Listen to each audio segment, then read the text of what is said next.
Your attention, please, ladies and gentlemen. You're watching, yes, the Yankees Entertainment and Sports Network.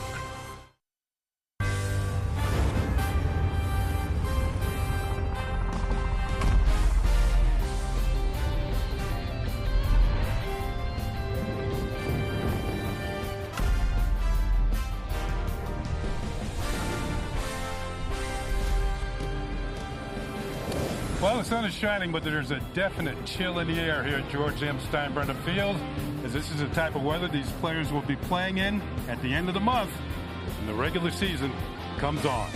As today, the S Network presents New York Yankees baseball. It with the Yankees and the St. Louis Cardinals here at Steinbrenner Field in Tampa, Florida. Hi, everybody. Ken Singleton along with David Cohn. And Hall of Famer Reggie Jackson will be with us today. Now, yesterday, the Yankees won by a score of 5-1 against the Atlanta Braves. Aaron Judge had a 3-run home run, but the big news was before the game. Luis Severino was scratched, could not make his start. What does that mean for the Yankees, David? Well, that's a tough blow for any organization when you lose your number one starter.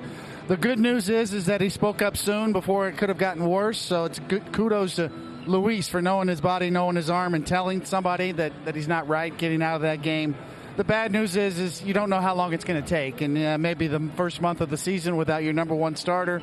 The Yankees' overall organizational depth will be tested as we see Jonathan Loáisiga pitching today. He's going to get some more eyeballs on him now. Well, let's turn from some pitching to some hitting. Of course, we go to Reggie Jackson for the hitting. Now, Aaron Judge had a 3-run home run yesterday. This young man is having a great spring. What do you see for him this year, Reggie?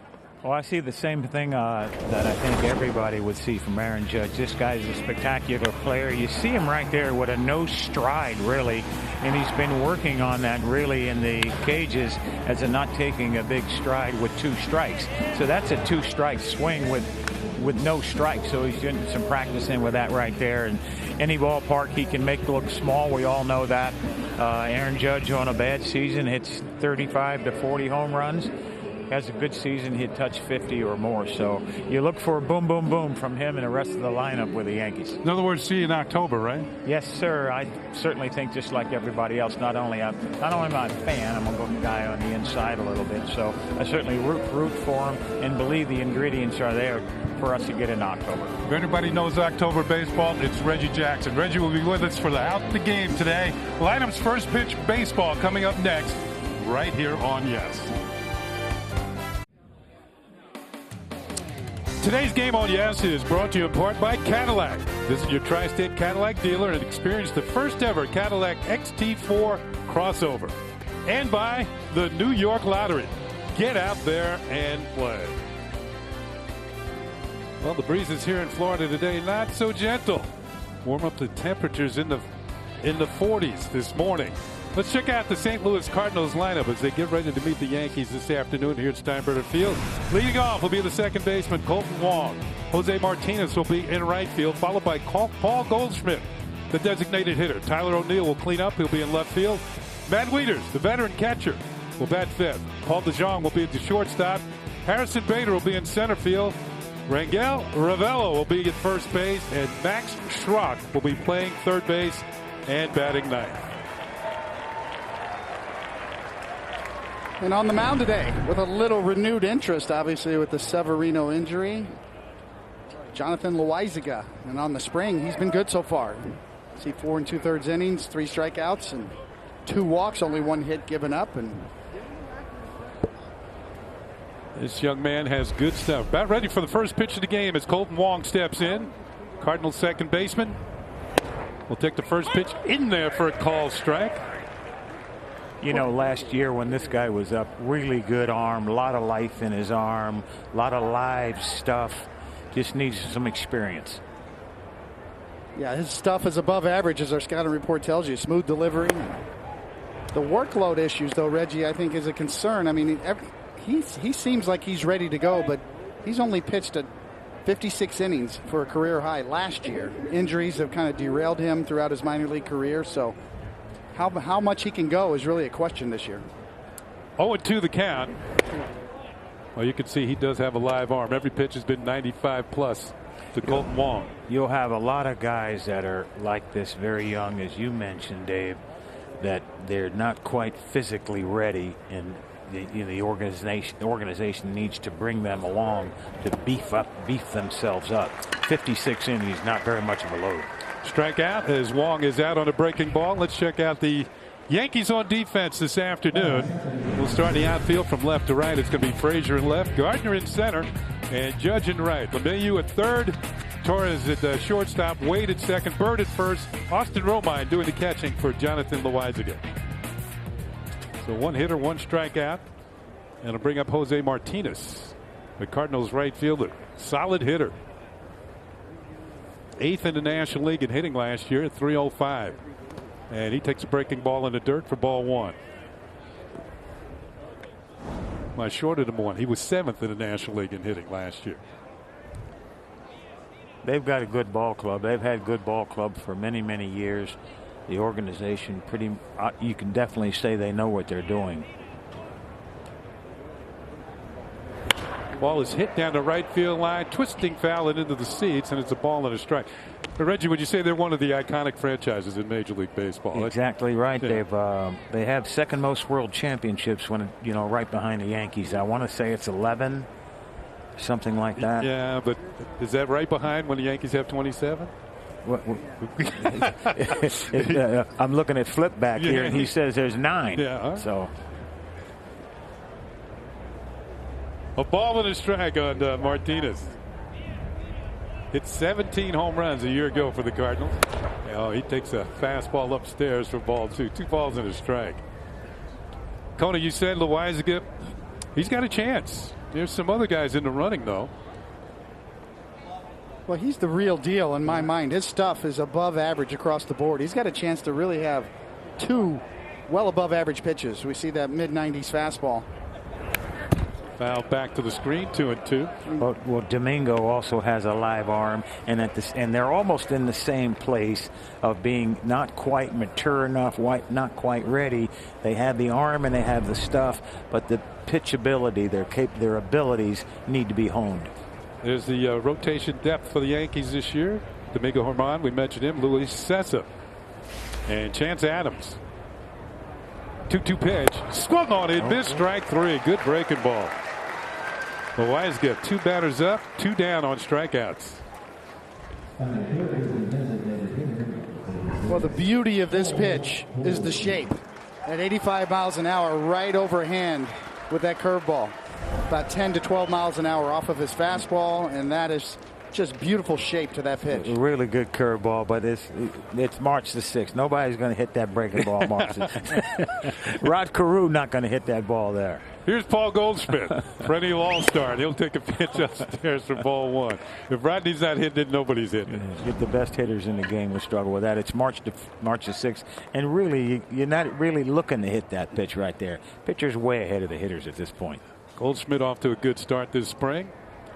Cardinals got him in a trade from the Arizona Diamondbacks. This ball's hit in the air to right field. Judge is there. Takes a few steps to his right, settles underneath it, makes the catch. Loaisiga has a quick 1-2-3 first inning. We come back. It's the Yankees turning back. We are back at Steinbrenner Field. Let's take a look at the Yankees lineup this afternoon. Aaron Boone made out this lineup earlier today. Brett Gardner's going to lead off at center field. Aaron Judge had a big 3-run home run yesterday. He'll be in right. Giancarlo Stanton will be the DH hitting third. Greg Bird moves up to the cleanup spot. He'll be at first base. Gleyber Torres will be at short. DJ LeMahieu playing third base today. Clint Frazier will be in left field. Austin Romine doing the catching. And Tyler Wade will be batting ninth, and he'll be at second base. And on the mound for the Cards, John Gant. See, on the spring, it's been pretty good for him as he's trying to compete for a rotation spot. Can also swing to the bullpen as well. Big test for him here against the Yankees in their A lineup. And as we said on the scouting report, he is competing for a rotation spot. He has swingman potential and to be a spot starter or middle relief. And one of the things in his favor is that he's out of options. And I think the Cards feel like if they try to slip him through waivers, he will get claimed somewhere. Here's Brett Gardner leading it off for the Yankees. And he'll take the first pitch down and away for ball 1. Gardner had a big day on Sunday. First 2 at-bats, he went deep. You got the Yankees started with a bang in the bottom half of the first inning. That was against the Tigers. Guardy takes, and that's low, ball 2. If this is our A lineup, we must have an A+. If Sanchez and Andujar and those guys get in there. Stanton not in today, is he? Oh, yes. Yeah, he's DHing today. Yeah, Big G is in the lineup. 2-0 pitch is hit high in the air down the right field line, and this over towards the Yankee bullpen and foul. Gant is, well, he's kind of a local product. He went to high school in this area. Wesley Chapel, Florida. That's where he grew up. He was actually born in New York, but relocated. So Wesley Chapel, I understand, is a few miles north of here. Guardy fouls one off to the left, and the count will even up at 2 balls and 2 strikes. As you guys had said, Gant looking for a job. He's out of options, etc. So his spring training is much different than what Aaron Judge is trying to do, or what CC, or what some of our other starters are trying to do. It's important to him to be successful here. Gardner hits one towards the middle. It's going to drop in there for a base hit. So Brett Gardner gets it started for the Yankees with a single. And speaking of Aaron Judge, he's coming up next. Most of the times when you come to spring training and you're a player like Aaron Judge, you've got a job. You're a player like Sanchez, you have a job. Same way if you're on the pitching mound like Tanaka, you're just getting your reps in, you're just getting your pitches in, getting your work in. But there are some players here that are on the cusp, hunting and working for a job. And even though they strike a guy out on February the 27th or March the 1st, it's like it counts for them. Here's Judge, 6 hits this spring, 3 doubles and 3 home runs. And he'll take the first pitch in there for a call strike. By the way, the home plate umpire is James Hoy today. Mark Wegner's at first. Laz Diaz at second, and making the calls around at third is Dan Iasonia. You're getting in good, trying to get in good with it. You're not playing anymore. No, trying to get in good with the umpires. Mention their name. We got to mention them in case they mess up. You don't have to push them into doing that. That'll happen. A ball and a strike on Judge. His home run yesterday was quite a blast, almost just to the right of the batter's eye in center field. And to me, he didn't get all of it. Didn't really hit the ball good. The ball was in on him, and he had a no stride with it.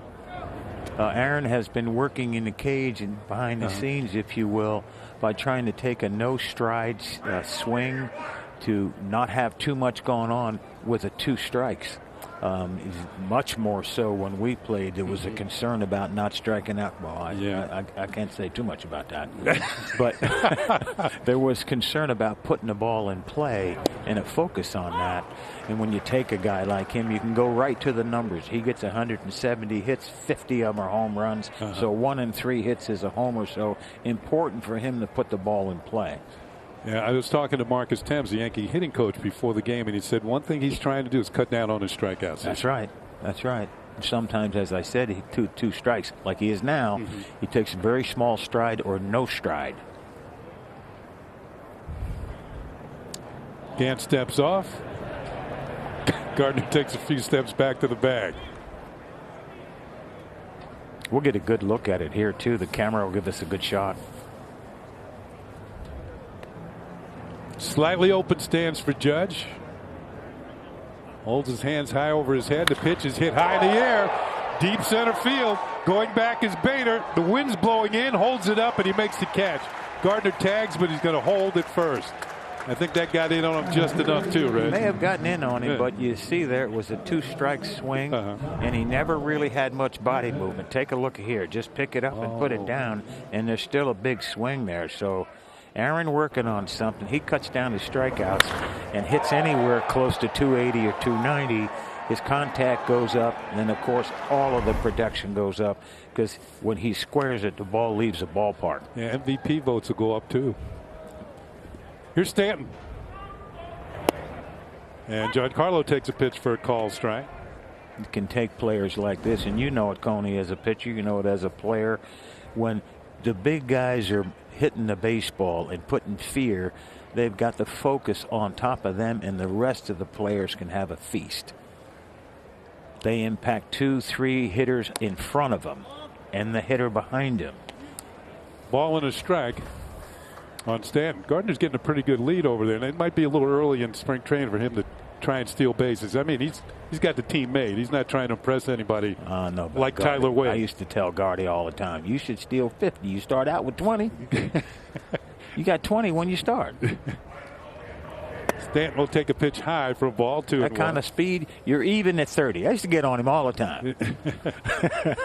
You break even when you have 30 steals. Anything above that.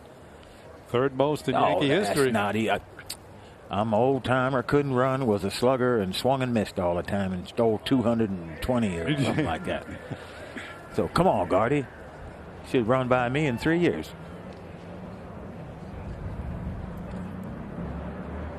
Stanton with a swing and a miss to level the count at 2-2. Stanton, since 2010, tied for the most home runs in Major League Baseball. He's hit 305 since 2010. He's tied with Nelson Cruz, who's now with the Minnesota Twins. Good pickup by the Twins this winter. That'd been a great trivia quiz. Who he's tied with? Well, you'd have never guessed Nelson Cruz. Swing and a miss, strike 3. Stanton has struck out on a high fastball. I mean, there's so many other guys that we'd have thought about before you'd have said Nelson Cruz. Yeah, but he's been productive Steady wherever Eddie. he's gone. Yeah, Steady Eddie, 30 home runs a year, touches 35.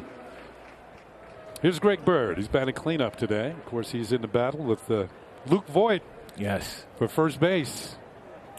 Who's going to play it? Who's going to be the last man standing at the end of spring? Both of them off to pretty good starts this spring training.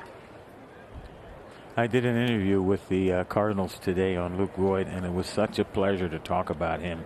When I saw him, I told him, I said, Luke, you know, I'm a cart collector. I hadn't met him or anything. And I said, I'll bet you drive a 250 diesel. And he said, you're close, Reggie. I drive a 350. He wanted to say it was bigger. He said, this is the first place I've been where I haven't felt like I was a big guy. Well, I tell you what, he's a strong young man. Yes, he is. Yeah, you don't want to be wrestling with him. No, I keep him on my side. Yeah. Want to know the count on Greg Bird?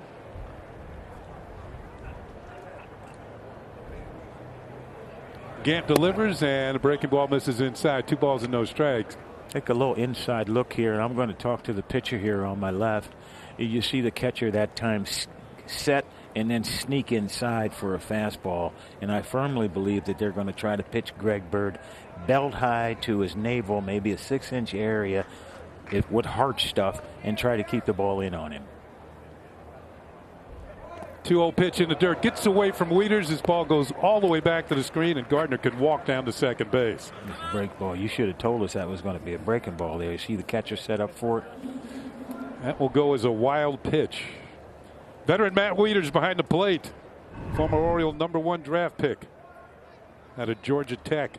Was it changeup called? Changeup. Looked like he turned it over just a bit, did Gant. And didn't do a very good job of catching that ball. He should have got over and I'm not going to say nothing because I don't want anybody to say, come on, Reggie. You ain't catch he it. got fooled, no doubt. He thought he was going to get there in the air. Blocked it, huh? Singy, give me a drop something. He could have done a little better job. He's a runner in scoring position now, and Bird had a 3-0 count. Co-sign that for me. Got the green light. Got the green light. Well, I have doubt. I want you to, throw a little underline. I can tell already. This is going to be a fun day. Yeah. I know what you mean, Reg. Even if it's wrong, it sounds right. I know what you're trying to say. 3-1 on Bird. Pitch is hit high in the air to center for Bader. This young man can play some defense, and his offense is not bad either. Bader puts it away, and the Yankees leave a runner at second. They pick up a hit, but they do not score. At the end of 1, no score here in Florida.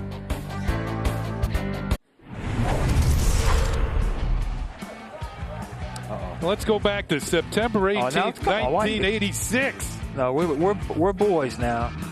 Do you recognize the pitcher? That was the man to your left. Serves one up. He's in your book. Why you want to say it so loud like that and emphasize it like he's been waiting? You know what I mean? That's not good. Huh? You got to highlight these videos. No, look, you see who's together? Yeah. Where's the camera? You see who's together? Yeah, I got you. No, you can't be. Looks like you had a pretty good night. You're stepping on a guy when a guy is down. Now, we're going to talk about your stolen bases here in a minute. I had 25 of them. In how many years? 15. Earl didn't like stolen bases. That wasn't a thing. He liked home runs. Come on. He liked guys who get on base. Come on now, Singer. Here's Tyler O'Neill. Like they say when you're hanging on the corner, you know you had no speed. I know I did. That wasn't my game. All right, let's get back on the job. Here's Tyler O'Neill. You messing around. He's got 3 hits this spring. As you can see, all 3 of them are home runs. He's 3 for 17. This guy has light tower power. He takes a pitch in the dirt, and it's a ball and a strike from Loizaga. Light tower power down here is different. Yeah. Get light tower power up there in Yankee Stadium or in Detroit. Now you're talking about light tower power. Yeah, the lights are a little lower here. It's flashlight stuff. That pitch is high for a ball. 2 balls and a strike to O'Neill. He'll be followed by Wieters and then DeJong, the shortstop. There's a light tower here at Steinbrenner Field. No, you can hit him over there. Yeah. Warm up. That's just. Yeah, when you hit one in Detroit up near the light towers, that's pretty good. Now you're talking. Swing and a miss, Loizaga. Guy's got good stuff. Yeah, he does. Got good stuff, and you never know that. No matter who you are, there comes a moment in time and in your game when all of a sudden you reach some maturity, you get it, you get a handle on what's happening, and you get to the big leagues. 2-2 pitch. Hit high in the air to right center field. Going back is Judge, going back is Gardner. They're getting near the wall, and this one is gone. A home run. Laz Diaz, the second base umpire, makes the signal. So O'Neill has 4 hits this spring. All 4 are home runs. Maybe not near the light tower, but it was far enough. 1-0 St. Louis. You know, I think I'm not saying taking anything away from a hitter. This ball is hit well. The ball's right out over the plate. So he gets the barrel of the bat on it. There you see another shot out of it. But as you see Aaron Judge going out there, most important thing is, please, big guy, don't extend yourself. We don't need you to catch this ball. Don't get hurt. Well, the wind today is blowing from left to right. That ball might have got a little bit of a boost as the first pitch to Matt Wieters is in there for a called strike. And when the wind's blowing in this direction, that means the wind is coming out of the north, and the temperatures have a tendency to go down here. Going the other way from right to left, out of the south, where temperatures are in the 80s. Yeah, we're not going to complain. Weatherman. Well, we're not going to complain because we know what fans are going through up there. Weatherman now. You got like an afternoon job or something down there? 60 degrees. KAB. But we all got jackets on today. I'm old. I get cold. Bro. Me too. Wieters in the hole, no balls and 2 strikes, and he'll take call. Strike 3. Loizaga drops in a breaking ball. This is a beauty. Well, another one with great shape. You can see just straight down with the action on that curveball. And that is what you call above average in terms of shape and break and velocity, and he's got it.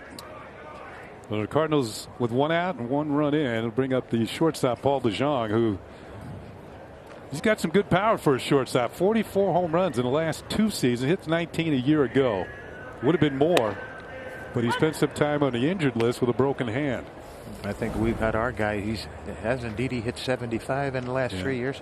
He's hit. I know he hit 27 last year, career high, and I think 25 the year before that. So doesn't he hold a shortstop record for the Yankees? In 1 season, yes, he does. There you go. Get well soon. Swing and a miss, and it's 0-2 on the Cardinals shortstop. Special player, Didi Gregorius. While he's on the field, for some reason, we're a better team. You can talk about his range. I think he's underrated. Absolutely. Does everything well, and he's such an important piece. No balls and 2 strikes. That's upstairs for ball. Loizaga out of Nicaragua. We're talking about Didi. Yep, 27, 25, 20, and 9. Getting the season on the injured list, recovering from Tommy John surgery.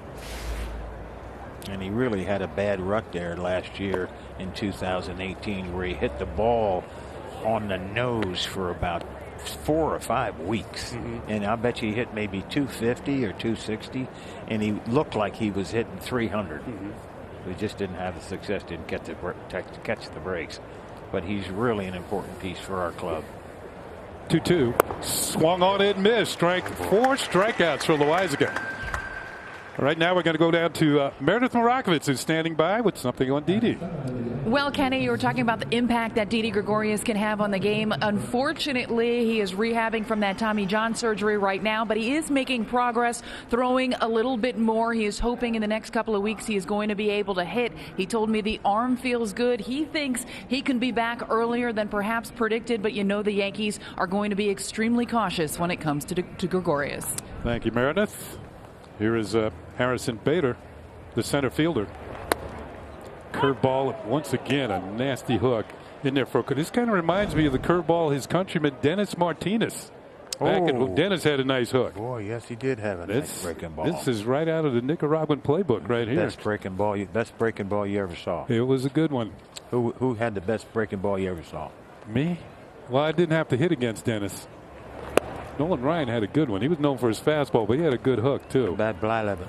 Yeah, well, that's a hook you couldn't hit. How about Rudy May? Yeah, Uncle Rudy had a good one. How about Coney? You know Coney what? Had one and he threw over at the third baseman. I think I've and then come over across home plate. Faced Coney in spring training. I didn't face him during the regular season. Give me a big side wheeling curveball. Give me a bunch of salad out there with dancing around, looking up in the sky, doing a little pirouette and trying to trick me, fool me on something. Didn't work, right? At least in that highlight I saw, it didn't work. He had me swinging in the dirt a couple of times. Bader last year called up to the Cardinals. 12 homers, 15 runs batted in. That's upstairs, 2-2. I make it 3-1. Bader, the Cardinals see big things for this young man. He only had 379 at bats last year, but double figures in homers and stolen bases, and he plays some kind of center field. I heard the name Kurt Flood mentioned. In the same sentence with Bader. We'll see. We'll see. Flood, one of the best fielding center fielders ever. That's high, and it's ball 4. We talked about Bader's speed. 15 steals a year ago. He was caught only 3 times. That's pretty good. Yeah. That's awfully good. First walk charged to Loizaga this afternoon to go along with 4 strikeouts. Rangel Ravello will come to the plate. We got stat guys here. Who's got the record for most consecutive stolen bases? Is it 38, 39? The name Ricky Henderson would come to mind right away, but that might not be true. Yeah, I don't think it is him. Pitch to Ravello is swung on and fouled back. I think it's a National Leaguer. You have any idea, Coney? It's a cool record, though. I'd like to know who it is. Okay. Well, Reggie, as you pointed out, stolen bases were not my thing, so. He admitted that, see, now. We were going to gang up on him. He hadn't been getting any help lately. You noticed that, right? Ooh, we've got the answer. It might. Vince Coleman. Okay. 50 in a row. About that. Over 2 seasons. American League. He was with the Cardinals for a while. That's true. Yeah. That's true. I think he did it when he was Kansas City, though. Okay. Oh, Cardinals. Okay.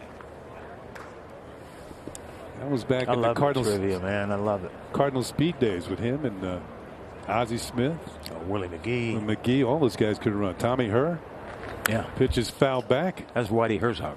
Yeah, I think Tommy Herr drove in over 100 runs one year with 10 home runs. Yes, he did. Yeah, because all those guys, whenever he got up, somebody was in scoring position. Yes, he did. 1987 against the Twins. I mean, when their World Series was against the Twins. No balls and 2 strikes on Ravello. That just sort of illustrates that RBIs within a team context are an opportunistic stat. It can be deceiving at times. You got to have the men on base and in scoring position. How many chances did you get to drive in runs? The 0-2 pitch is high for a ball. In fact, let's see. Asked Don Mattingly with Ricky Henderson the year that Donnie drove in 148. Ricky Henderson was an automatic double. We got some names on this list for consecutive steals. Vince Coleman 50, Ichiro 45, Tim Raines 40, Jimmy Rollins 39, Davey Lopes 38, Stan Javier 37 in a row. There you go. There you go. That's a guy that knew how to steal bases because he wasn't a speed demon. And Tim Raines 36. Tim Raines is on that list twice. Yeah. That's why he's in the Hall of Fame. One of the reasons. One, yeah, he could hit too. Bader with a decent lead over first base.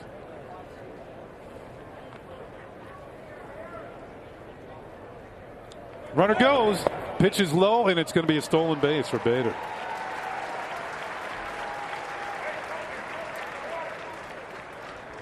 Romine couldn't handle the pitch. It looked like it was in the dirt. He got a great jump on it, that's for sure. He wasn't going to throw him out anyway. Yeah, no chance. Big lead, big jump, slow delivery, and low good, pitch. and good speed. And there's not so much concentration on guys stealing bases down here now at this time of the spring. 2-2 pitch. He went around too far. Ravello has struck out, and that's it. Loaizaga with 5 strikeouts, but the Cardinals lead 1-0.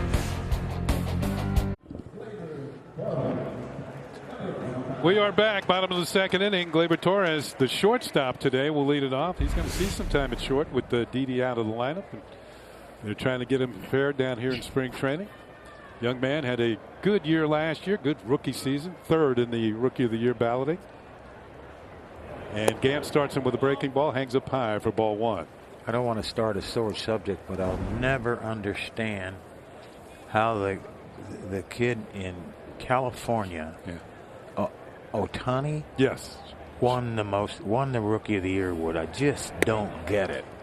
We were talking about that the other day. 380 times. He got 90 hits. He drove in 60-some runs, maybe. 22 homers. And we got 2 guys that outperform him. I just. Good line drive, left field for a base hit. Torres is going to take a turn at first. Let's see if he heads to second. Yep. Headed for second. He'll be in there with a stand-up double to get it started for the Yankees here in their half of the second inning. Here's how the voting shook out, Reggie. Ohtani, 285, 22 homers, 61 runs batted in, and that's what he did on the pitching mound, 4-2. Miguel Andujar, 297, 47 doubles, 27 homers, 92 ribbies. And Gleyber Torres, 24 homers, 77 ribbies. Spent some time on the DL. His numbers might have been even better. It's crazy. I think Ohtani came in with more pub to begin the season. A two-way player. I know that's unusual. Haven't seen it since the days of Babe Ruth. But I agree with you. I thought Andujar was going to win. It's not even a comparison. One guy plays 150-some game. Andujar played 148 or 149, almost 600 trips. I'm done. Flabbergasted. Flabbergasted. Flabbergasted. I'm going to use that word. Yeah, okay. Flabbergasted. You got it. That's a good word. I was flabbergasted. Tell us how you really feel. Yeah, I'm flabbergasted. Here's DJ LeMahieu, the Yankee third baseman this afternoon. Dang it. Runner on second, nobody out. Yankees down by a run. This pitch is fouled off. Well, I will say this, and then we'll move on from this topic. Yeah. Andujar did win the Rookie of the Year when the players voted. On the players' side, they have their own vote, so they voted for Andujar. Now, with regard to Ohtani, depends on how much weight you give those 50 to 60 innings he pitched, because he was dominant on the mound, and we really haven't seen anything like that. So how much weight, how much credit do you give him for those 10 to 15 starts he made it? 4-2, bro. It's 4-2. We're past one loss record for evaluation at this point. 60 innings. Don't play seasons on 60 innings. No, I can't get there. I can't get there. He didn't play. 92 hits. No thanks. I'm mad. Flabbergasted. I'm flabbergasted. Well, the players agreed with you. Yeah. A ball and 2 strikes. Right, check it out. Sir, executive producer, check out those numbers for me. Oh, you reading a book? No, you're supposed to be checking us out. What you reading? Good. Ball is fouled off. War and Peace. War and Peace. Yeah. You're supposed to be critiquing me. I'm critiquing War and Peace. You know, off-road observation. That's what they say. As a designated hitter, 285, Good. 22 homers. He can't say nothing because he got 3 against 1. Well, Tony won't be pitching this year. He should be back early in the season as a DH. Of course, he had Tommy John surgery at the end of the season. LeMahieu hits one just foul down the first base side. Coney, I met LeMahieu today for the first time. He's a lot bigger than I thought he was. Oh, boy. I was looking up at him. Yeah, he's 6'4". Yeah, my goodness. He's 6'4", about 240, Yes. 235. This is the second baseman, Reggie. Yeah, he's a big dude. Yeah, now he's playing third today, but this is a big guy. Yeah. I can see why he won a batting title. Well, it's really about the glove. So you wouldn't take a look at LeMahieu and say, oh, that's a Gold Glove second baseman. It doesn't fit that prototype, but he's very athletic. Well, he won it 3 times. A heck of an acquisition for us, man. Durable. 1-2 pitches outside. Count levels at 2-2. Won a batting title as a member of the Colorado Rockies.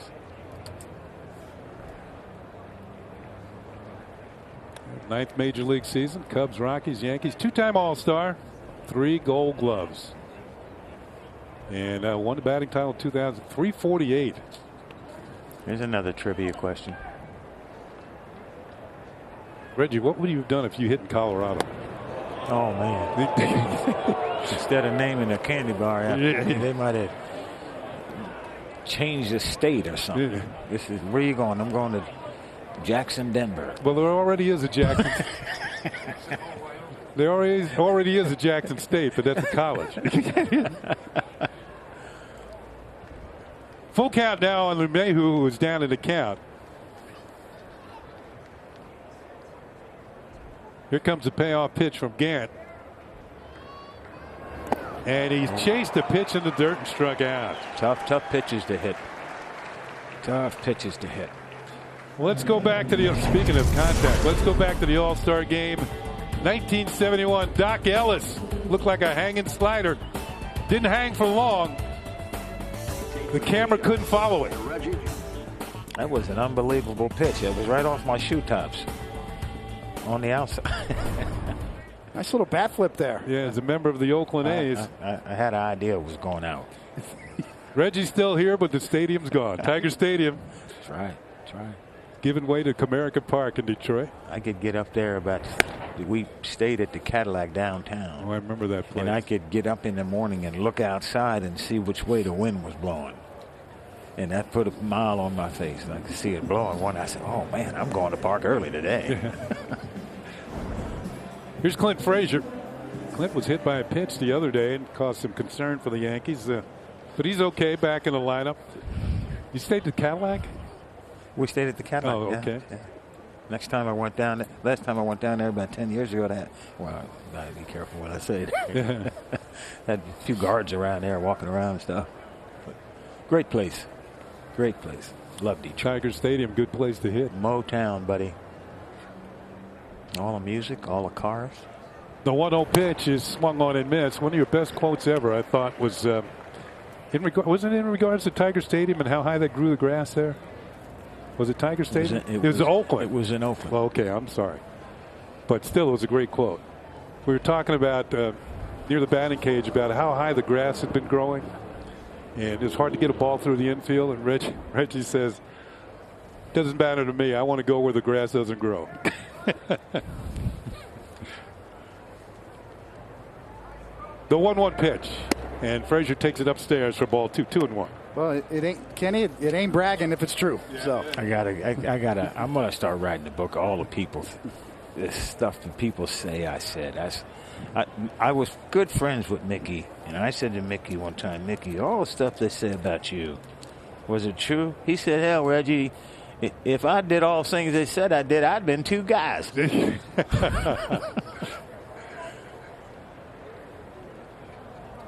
Frazier ahead on the count. That's in the dirt. Looked like a changeup. 3 balls and a strike. You could get a quote book out there like Yogi. Yogi's got a good one. Love Yogi. We all miss him. Clint Frazier's got a lot of talent. Needs to get it harnessed, and he'll be a big leaguer. Looks like he's really moved up in the box. On top of the dish. Wants to hit the ball out of the ballpark. He's got the count to do it right here. 3-1 pitch. Swung on and missed. Strike 2, 3-2. Gant went with something off speed. Got a really good swing. He's got really good hand-eye coordination. And you just like to see him focus a little bit more on right center, hit the line drive, and let the ball go out of the ballpark. Let the speed of the pitch, let the barrel travel to hit the ball over to the left side or hit the left field part of the ballpark. But he's got real good hand-eye coordination to make real good square contact. Pitch just outside for a ball. Trying to hit the home run does not help you as a hitter. There are guys that can do it. We've got a couple on our ball club that can walk the home plate, try to hit him, and hit him.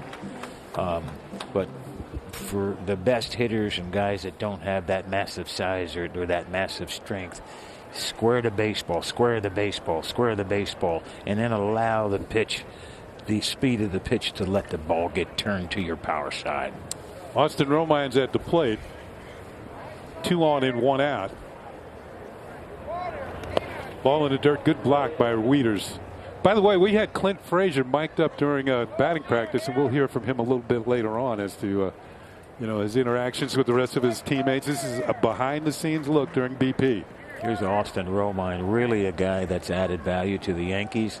He's learned his role, and a lot of people think that he could catch every day somewhere if he wasn't with the Yankees. Probably catch 130, but he really has developed into an outstanding receiver and is ready whenever you need him if one of our players get hurt. Big guy got hurt last year. He did a nice job filling in, and really good with the pitchers, as everybody knows. So you can see the career high, Reggie, in home runs and runs batted in because of more opportunities to perform behind the plate. Coney, you would know the impact of what a catcher does. Oh, without a doubt. I think you said it very well, Reggie. Obviously, he's well respected in that clubhouse, too. He's almost like a leader type. Yes. We saw him take on Miguel Cabrera in a bench-clearing brawl a couple years ago. Here's the call, strike one. That was in Detroit. I was doing that game. Yeah, the neat thing about him is he's born in baseball. His dad played in baseball, brother played in baseball, and he has a great deal of respect for the game and its history and the people that are in it, the people who have been successful in it. He's got a lot of pride, and he's a person, just a lot of good, strong character.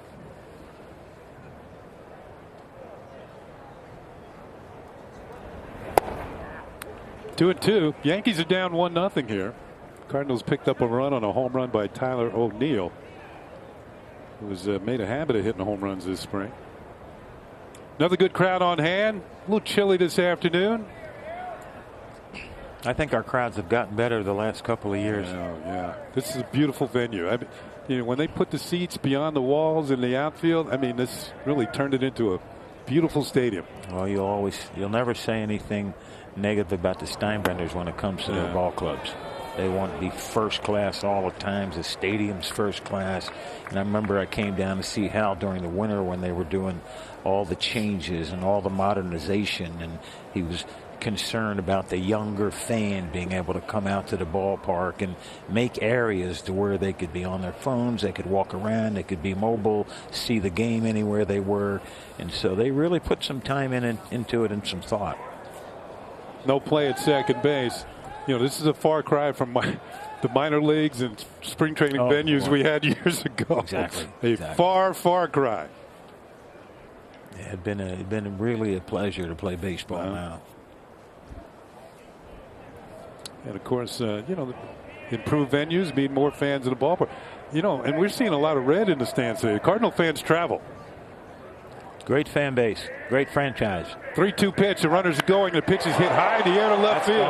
Going back is O'Neill. Near the wall.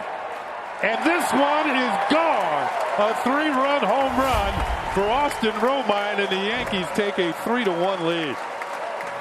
What'd you say, Reg? He's productive when he gets a chance. Yes, he is. Yeah. I'm wondering why it took you so long to call that. I thought you recognized a home run. It was a high fly ball. No, you either drug it out for a little drama. There you go. Because I called right away. I didn't mean to step on you, but there you where go. were you? You got to draw it out. Reg. How many home runs you hit? This year, none. You hit 300, didn't you? 246. Oh, you know what they look like. Yeah. You know what a home run looks like. Yeah, I just remembered Reggie was actually in the booth when Chris Chambliss hit that home run, right? Yes, I was. Yes, I was. And Howard Cosell walked all over Keith Jackson to make that home run. Stepped all over him to make that home run call. Yes, he did. So you're saying Reggie's got a little Howard in him? Oh, come on. Stop. I'm quitting after you. Romine with the home run. The Yankees take the lead 3-1. And here's the home run swing, Reg, that you recognize right away. That's it. Look at it. See the bat throw away? That's the most important part of it right there. Boom. Nice little move with the bat. Bat boy, come get my tools. Lay him down right nicely and then make the journey. There you go. Staying right on the ball, right through that baseball. There's no up angle there. You see Wieters drop his head? The catcher knew. Here's Tyler Wade. Hits a ball hard. Knocked down by DeShong. Recovers. Throws.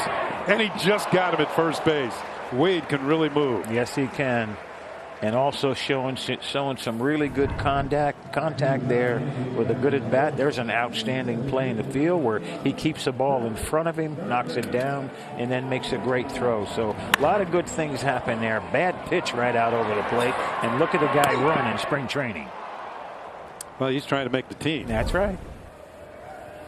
Here's Brett Gardner. Had a leadoff single his first time up. Got as far as second base. Moved up on a wild pitch back in the first inning. Well, I've known Brett Gardner for a long time. When he was down in the minor leagues and taking his spring training 12, 14 years ago and developing his skill set, if you will, learning how to steal bases, learning how to run. He could always run, and so he became a great defender. And then kind of developed a different style at home plate, if you will, where he just didn't want to do very much and just get the bat on the ball because he felt like he could run 100 and hit 200 and wind up hitting 300 or there close to it. I've always felt that he should have hit a little bit higher, but he's been such a great contribution to the team. A lot of home runs in clutch positions, base hits in clutch positions. And it gives you an impetus and a way of playing baseball, playing the game, almost like you'd say you play like you got your hair on fire. But he adds something to the team to give us some energy when he's on the field. Plays a great left field at Yankee Stadium, too. Good player, good character. And I guess what you could say, I think that what you could say, what most players would be very proud of is he's a heck of a teammate. Ball hit on the ground to second for Wong. Solid fielder. Comes up with a hop, throws him out. But the Yankees pick up 3 runs on 2 hits. Austin Romine on a 3-2 pitch. Reggie knew it. So did Romine. It's 3-1 Yankees. We are back at Steinbrenner Field. 3-1. The Yankees lead as we go to the top of the third inning. Right now we're going to go downstairs to Meredith Morakovich, who has some notes on Luis Severino. Meredith. Kenny, as we learned yesterday, Luis Severino will be shut down for 2 weeks with right rotator cuff inflammation. He said he actually felt a little bit of a pull in that shoulder area when he was warming up yesterday. He immediately stopped throwing, did not attempt to throw another pitch thereafter, instead alerted the training staff. He said he wasn't overly concerned when he went to get that MRI because he viewed it as more of a muscular issue, not really an issue with the structure of the shoulder. He does not believe it's going to take longer than 2 weeks for him to begin throwing again, but as we know, the Yankees are not going to let him pick up a ball until he feels 100%. He was expected to get a cortisone shot today, and he added that he is sore in that shoulder area today, especially when he attempts to lift his arm. So time will tell exactly how long Luis Severino is out. Now the question is exactly who will take his place in the rotation. David, Reggie, Kenny, you guys mentioned some of the candidates in Sessa, Herman, and Loaizaga, who we said today. Ryan Cashman also met with the media, and it didn't seem like he was in any hurry to go outside the organization. They believe right now that the answer is internal. They're hoping that Severino is back sooner rather than later. Well, another Yankee that's been on the shelf. Do you have any news on Aaron Hicks, the Yankee center fielder? Hicks walked in the clubhouse at about 9 a.m. this morning and said that back is feeling a little bit better day by day. He did have an MRI on Monday as a precaution, but that did not really reveal any red flags as Aaron Judge plays that ball off the wall. And Hicks has not been doing any baseball activity since Friday. He's just been icing, doing some stim and some dry needling. Brian Cashman said he can take all the time he needs. Now is not the time to rush Hicks back. They want to make sure he, too, is right before he begins baseball activity. But Aaron Boone, Brian Cashman, and Aaron Hicks do not seem overly concerned when it comes to that back injury. Yeah, it seems like the Yankees won't err on the side of precaution. They're taking their time with these players. Now, one player that we haven't heard about in quite a while. There's some news on a Yankee center fielder we haven't seen in a while. Do you remember Jacoby Ellsbury? It's been so long, guys. He has not been in the fold for quite some time now. Really lost all of last season due to injuries. But Brian Cashman did say that he has made some progress. He is expected to join the Yankees here in Tampa either March 16th or 17th. That's the plan for right now. But as we know, plans can always change. Well, Meredith, thanks for the updates on the Yankee injured players, and we'll hear more from Meredith a little bit later on. 1 out, 1 on for the Cardinals here in the third inning. That was Colton Wong, who just hit that double to right, almost thrown out by Aaron Hicks. I should say Aaron Judge.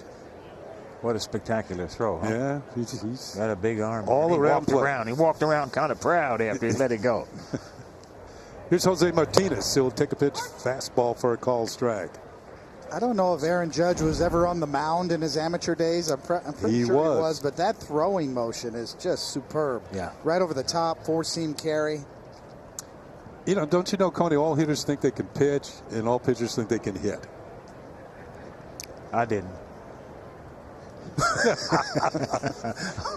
Did you ever pitch, Reg? No, I pitched when I was in high school. I sure did. You know, like any kid that's the best athlete, you wind up pitching because you can throw more strikes. But no, anybody who thinks they can pitch, all you got to do is go out and throw your son about 20 minutes or 30 minutes of batting practice and realize that you got to stand on that one side of your body and how much your hip will ache and your buttock will hurt, and you realize that, man, I don't want to do 8 innings or 9 innings of this and throw 100 pitches. No, it is not easy to pitch. Don't think it is. And there's nothing in front of you there. Well, from a hitter's side, I'll tell you, it's not easy to hit either. I mean, the game to me looks easy because these players are so good. That's why the game looks easy. It's like watching golfers on TV. It looks like it's easy to do. It's not. Jose Martinez, 2-2 pitch is low for a ball, and the count is full at 3-2. You know, for me, Reggie, there's no other position in all of sports like the guy in the middle of the mound throwing the ball, the pitcher. I mean, even a quarterback can hand the ball off, take a play off here and there.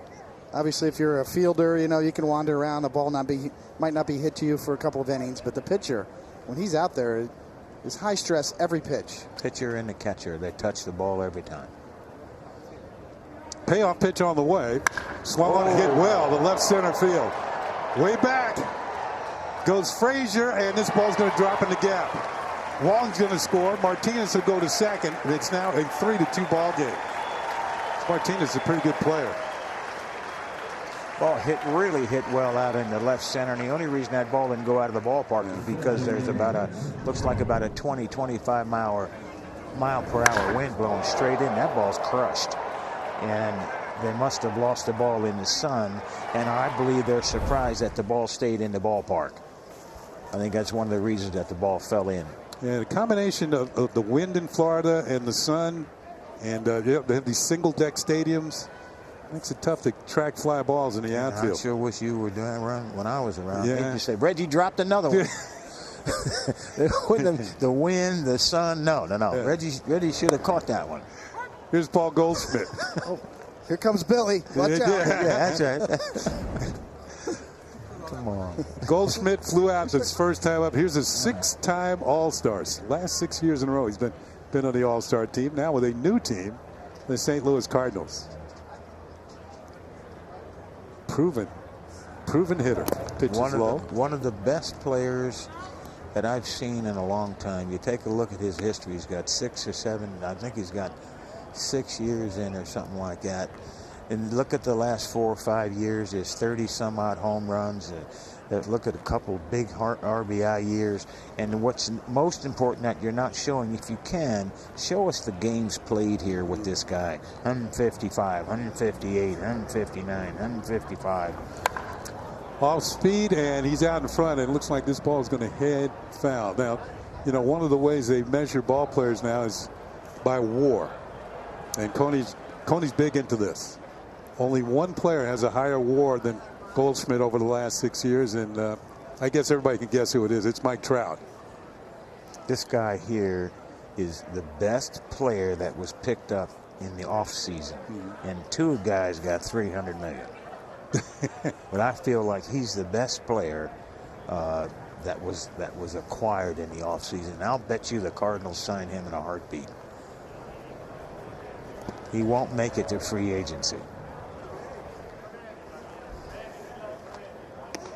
Yeah, there you go. Last 4 years, we've been informed by the truck, he's played at least 155 games in every year. So you're getting your money's worth. He plays, gets 600 and some odd plate appearances, 590 some at bats, gets 90 to 100 walks. Steals bases. Yeah. Gold glove, too. All-around ball player. Every once in a while, I like to scan around Baseball Reference and see who's who.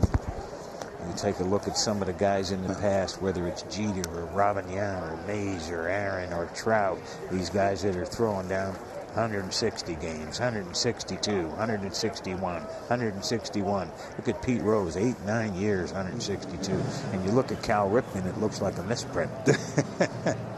There's some Eddie Murray, 155, 160, 162.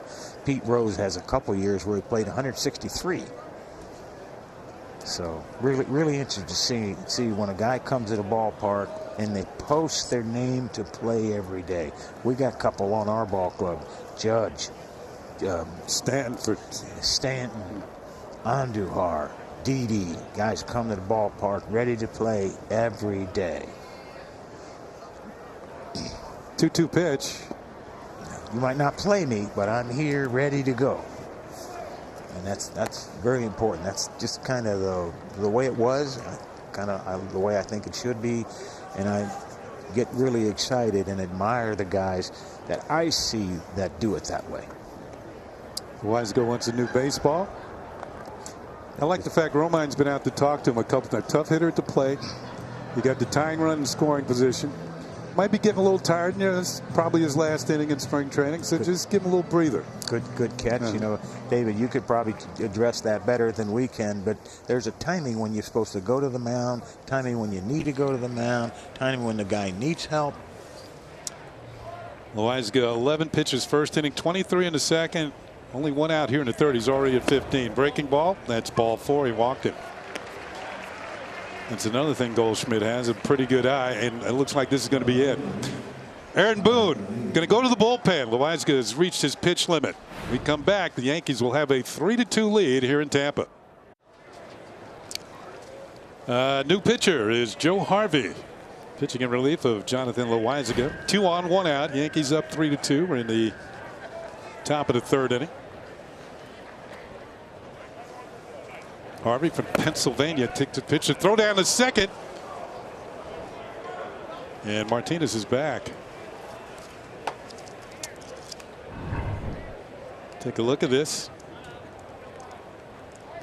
As Romine trying to help out Harvey to get out of this jam here. Yeah, Harvey, look out. Coming back, he almost tried to catch that ball as Romine tried to pick off the runner at second. This is Harvey's 4th appearance of the spring. Mentioned young man out of Pennsylvania, Audubon, Pennsylvania. Went to University of Pittsburgh. Was a Yankee pick back in the draft. 2014, 19th rounder. 3 years at the University of Pittsburgh. Next pitch hit on the ground and fair. Mayu bounds off the wall. Martinez is going to score the tying run, and they're going to hold Goldschmidt at third. It's going to be a double for Tyler O'Neill. That's the first hit he's had this spring that hasn't left the ballpark. So the Cardinals have had 3 doubles in this inning.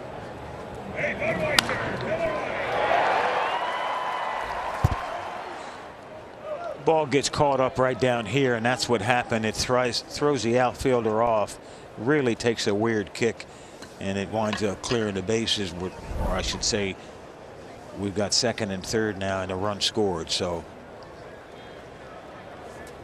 now it's a 3-3 game. And I'll bring up Matt Wieters, veteran catcher, takes a pitch low for a ball. Second and third, 1 out for the Cardinals. Wieters was the 3rd strikeout victim for Loizaga. Loizaga ended up striking out 5 Cardinals in 2 1/3 innings. I don't know if you can catch, but what a weird looking shift. That pitch is low for a ball. You got the third baseman in on the left side. And this is a little different. And they've got an over shift on the right side. Second baseman in short right field, and the third baseman, I guess, doing his best to hold the runners on. That's why he's there. He wouldn't be there. Ground ball to the right side. Great stop by Bird. He's going to flip to Harvey covering. Meanwhile, Goldschmidt will score, and the Cardinals take a 4-3 lead. So give Wieters a run batted in. Nice play by Bird at first base. I just wonder what I would do if I was playing with a wide open field like that to third base. I just absolutely believe I would take the automatic RBI. I got to be able to hit that ball to the shortstop.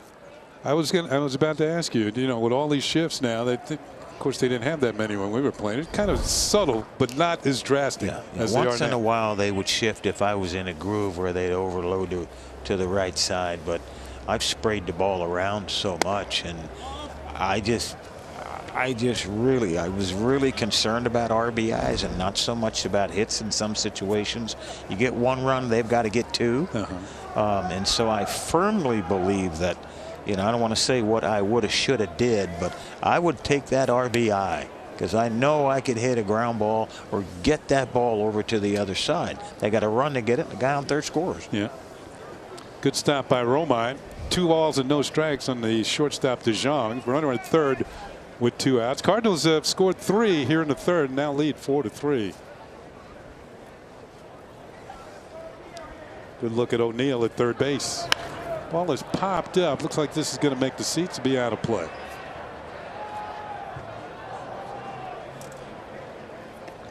We really do a lot of shifting, and the thing that I like about it, or I think that the reason I support it, is because we do it with numbers.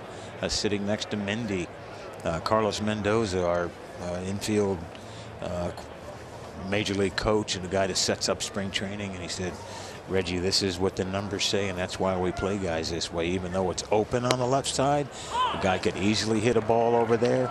It's no balls and 2 strikes. Guys still try to pull the ball, and that's why we've got the defense set like it is. So it's not a guess or a random thing that they're doing. You think it's because of calculation? You think it's because of launch angle? Hitters are trying to hit the ball in the air and pull the ball and all that stuff? I have no idea why players don't try to move that ball around and try to be a good hitter or just break that thing there. But to keep hitting the ball into it, I don't think makes sense. Well, I think what they're trying to do is go over it, if you understand what I mean. I certainly do understand what you mean, and it's some guys like Judge or some guys like Stanton that can go over it, but when you're hitting 18 home runs a year, it doesn't work. Ball is hit well towards left center field. On the run is Gardner. This ball's going to find the gap.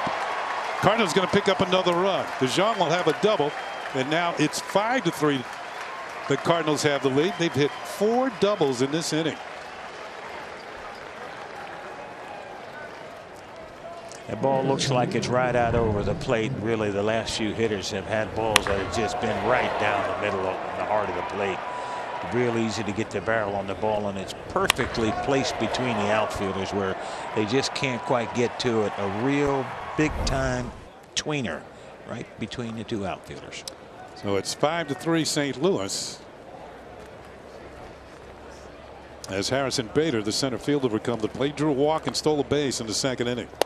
And that is poured in there for a called strike.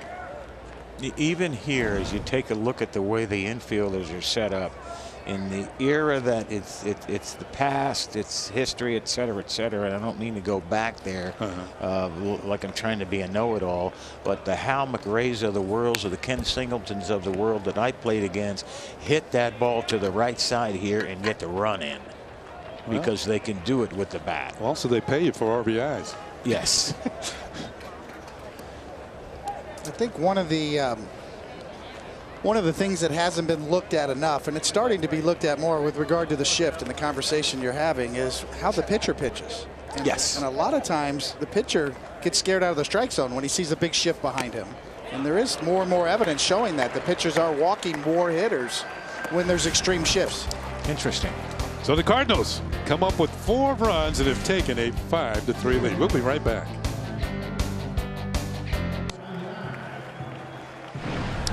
Well, let's go ahead and give you the Cardinals team scouting report presented by Geico, and the big additions. We talked about it, Goldschmidt, and obviously Miller for the bullpen, one of the best left-handed relievers. Andrew Miller of his generation. So you want to make a splash, you add the best position player and the best reliever. That's a pretty good offseason for the Cardinals. And Dexter Fowler rebound. He really cratered last year. It kind of fell on his face, and production cratered, and the manager has shown a lot of confidence in Fowler and trying to get him going. That's a big part of it this year. Is he going to rebound or not? And then the rotation depth overall.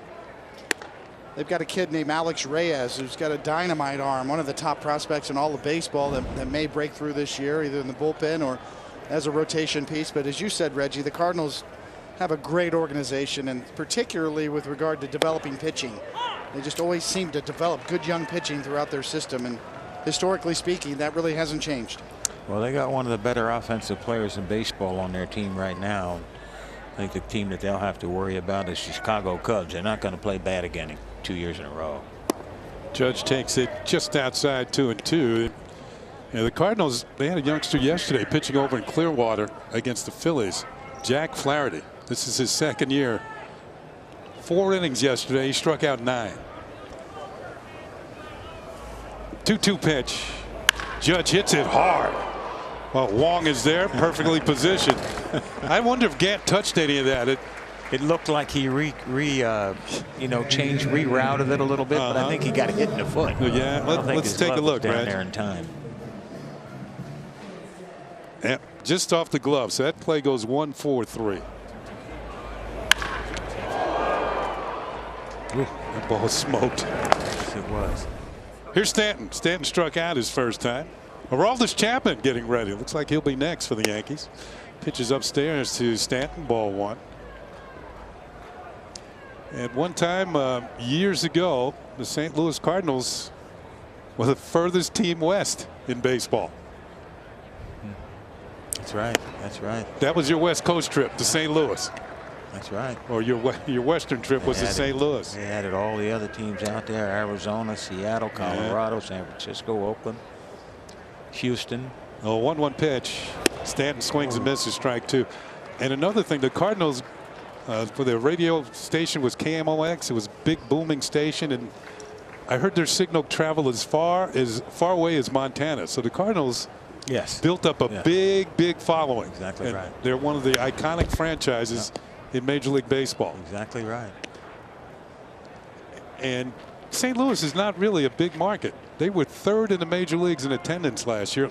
And you can see a lot of red in the stands today. Their fans travel.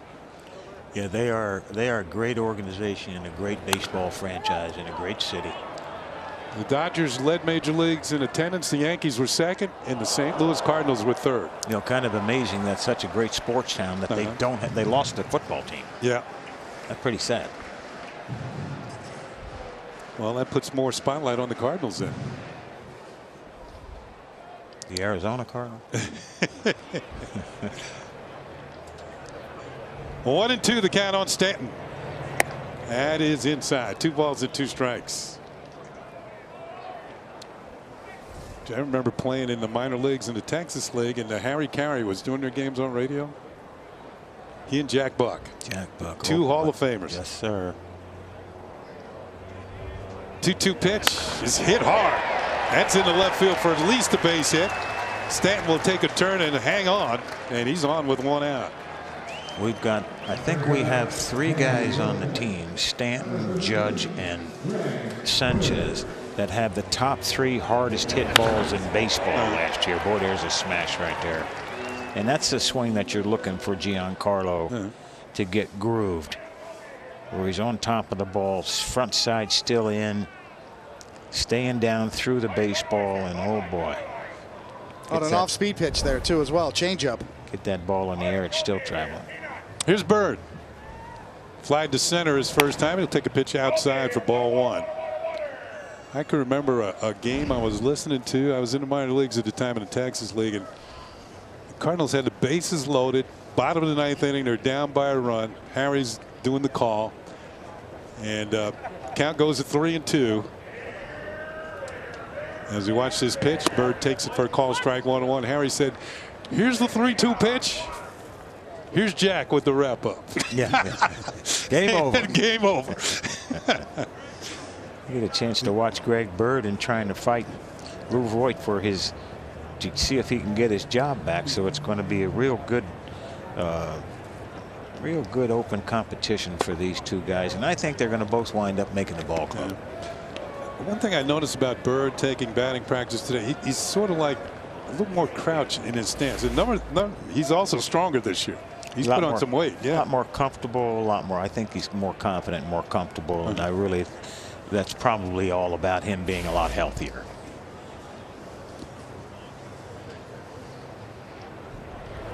Two-one pitch fouled off of Wieters. Count levels at 2-2. It's Cardinals 5, the Yankees 3. We're in the bottom of the 3rd inning.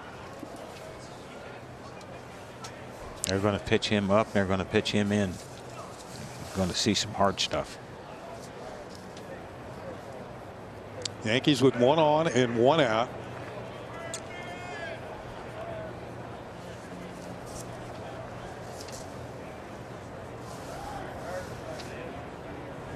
The 2-2 pitch is high and away, and the count has run full, 3-2.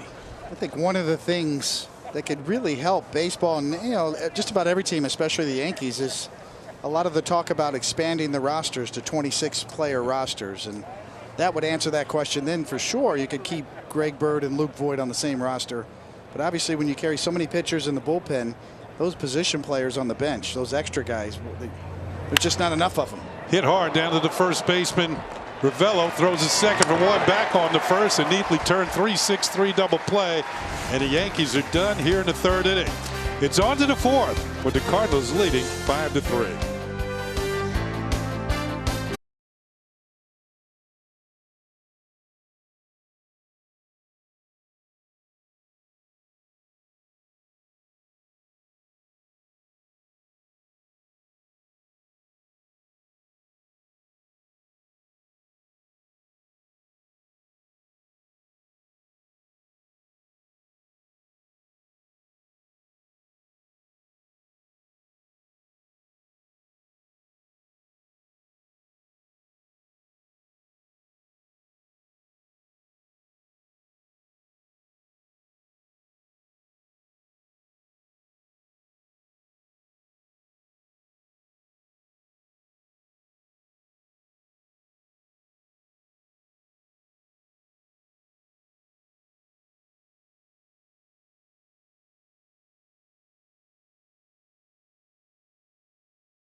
Tonight on Yes, the Brooklyn Nets continue to push to the playoffs when they take on the Cleveland Cavaliers. Coverage begins at 7 p.m. with the Nets pregame. Then the Bird, Iron Eagle, and Richard Jefferson will have the call at Barclays Center. It's right here on Yes. That's very entertaining this winter and now into the near spring. New pitcher for the Yankees, their closer, Aroldis Chapman, will come in. That's what he did last year. 55 games, 32 saves in 34 opportunities, 93 strikeouts in 51 1/3 innings. Wow. Opponents batting just $136 against him. Nick, you were talking about the St. Louis pitching yesterday. I thought one of the pitchers told me, it was Andrew Miller, that they had a guy come in and threw. The first pitch he threw was 103. Jordan Hicks, he's their closer. He had 11 pitches yesterday. He threw 11 pitches. I think the slowest he threw one was 99 miles an hour. He had 10 pitches over 100. Wow. And it's spring training. He's not really loose yet. Exactly. Here's is this Ravello? Yeah, it is. He's leading off against Chapman. Takes a pitch high for a ball. Those were just his two-seamers too. His two-seamers are about 102. This guy, from what I've heard, I've seen him on highlights, but I haven't seen him in a game. But he looks like he's no fun whatsoever. The 1-0 pitch, and that drops in there for a strike. 1-1. Doesn't Aroldis have a 105? Yes, he does. I mean, we haven't seen that this spring, obviously, yet. It's early, but. Wow. Fastest pitches a year ago. Hicks 105, 105. All Hicks and Chapman. Ball is lined over second and into center field for a base hit. Wade gave it to Leap. Couldn't come down with it. So Ravello has a hit. He's 1 for 2. And that'll bring up the number 9 hitter, Max Schrock, the third baseman. Another look. Chapman right there. Here's a strike right over the middle, trying to get ahead. 95 miles an hour. Came in hard, went out hard. He's not throwing hard yet. And really, when a guy like that throws 100 falls down to 95 or 96, 94, it looks hittable. Crazy. Schrock will take a pitch for a call strike. We were talking about the Cardinals in their offense. You know, one player we left out is Marcell Ozuna. He played yesterday in Clearwater, but he's all the way back in Jupiter now. He's back in the other side of the state. 20-some home runs, 100 RBI guy, isn't he? 212 runs batted, and pick off at first, and they got him. Ravello is picked off by Chapman. He made his move too soon. That's one of those things where a guy goes to sleep, really. He just doesn't think he's going to throw over there at all. And the base runner went to sleep. He had no idea he was going to come there. Well, he's saying he was safe. Laz Diaz with the call. He was safe. Yeah, he was. He just looked out. Laz has got somewhere to go, I think. He's in a hurry, going over to Ocean Prime. There's no reviews in spring training, folks. The Cardinals would have reviewed that during the regular season. 1-1 to count on Schrock, the third baseman. Foul tipped into the glove of Romine, and it's a ball and 2 strikes. Yep, the spring training call has him back in the dugout. Somewhere to go. Hit on the ground to second for Wade. Picks it up on a hop, throws the first, and there are 2 down. You know, we talked about velocity, Reggie, and, you know, I know you've seen a lot of changes in the training methods of some of the players. The weight room's more prominent. Pitchers in the minor leagues last year, there were 60-plus minor league pitchers who touched 100 miles an hour with one fastball. That's more than double the rate of major. In all of minor league baseball. All of minor league baseball, there was between 65 and 70 pitchers who touched 100 miles an hour at least one time with their fastballs. In the big leagues, it was about half that many. Obviously, Chapman and Jordan Hicks we talked about. That's what's in the pipeline coming. These kids are growing harder and harder. I went to Pulaski last year. It was my first trip after injury, and we had 3 kids down there, 18, 19 years old, all touched 98. They're going to get stronger. Yes. 18, 19 years old. Just those skinny bean poles with whips. Here's Colton Long, who has struck out, doubled, and scored. Solid defender for the St. Louis Cardinals. Cardinals have a pretty good defensive team as well. If you have good pitching, you've got to have good defense. Good defense makes good pitching. They're going to be right in it in the Central Division in the National League, along with the Brewers and the Cubs. That breaking ball drops in for a strike. Cincinnati Reds have improved. And the Pirates under Clint Hurdle, they have their streaks. Yes. So this is going to be a very competitive division. And of course, they'll get the support from the St. Louis fans. I think the Cubs will play. I think the Cubs will play better this year. Have a down year after series. Chapman picks up a strikeout. That's it for the Cardinals here in the 4th inning. Yankees coming up. They're down by a couple.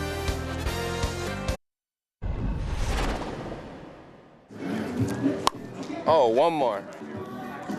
Come on, Braves. He throws too hard. Hey, what's up, kid? What's up? You look pretty good. You think that hurts? Only if I wanted it to. Bunch of outs right there. Huh? Bunch of outs right there. Listen, I want you to hit 8 home runs and knock in 95 runs, as opposed to hitting 22 home runs and knocking 48 runs. You're more valuable. You understand what I'm saying? Uh-huh. That's the value in a player. It's awesome, man. Of course. Thank you. Give me 1 minute. I'll be right back. Thanks, bud. It was Clint Frazier this morning during batting practice, mic'd up. That was Lee Mazzilli with the advice for young Mr. Frazier. Knock in runs. Don't always try and go deep. Frazier will get an opportunity to maybe knock in a run, maybe go deep this inning. Gleyber Torres will lead it off. New pitcher for the Cardinals is Chris Beck. And he drops the first pitch in there for a called strike. And I think you guys can attest to this because you've had some time to share conversation with Gleyber Torres, but he's one of the most advanced and mature players as a person that I've seen in Major League Baseball in a long time. Very advanced and very mature for his age. I think he's 21 now. I think he just turned 22, but still, you're right. I don't think I was that advanced. Yeah, very 22. I was crazy. And Coney was crazier than me. Pitches high for a ball. Legendary. You were legendary. I was 21 years old. I was staying at the Interstate Inn in Omaha, Nebraska. $20 a night with a roomie. Trying to figure out AAA. Took me a while. Omaha, Nebraska. They have nice steaks. Pitches low for a ball, 2-2. They had a happy hour at the hotel bar with free wings. No. That was dinner. I was 21 when I was in the big leagues. You know what I was doing. Living at the Mulebach Hotel in Kansas City. About 8 to $12 a night. Those times have changed. That was a big suite. Full count now on Torres. I got out and I bumped into the closet. Went in to take a shower and I turned around and the door hit me in the back of the head.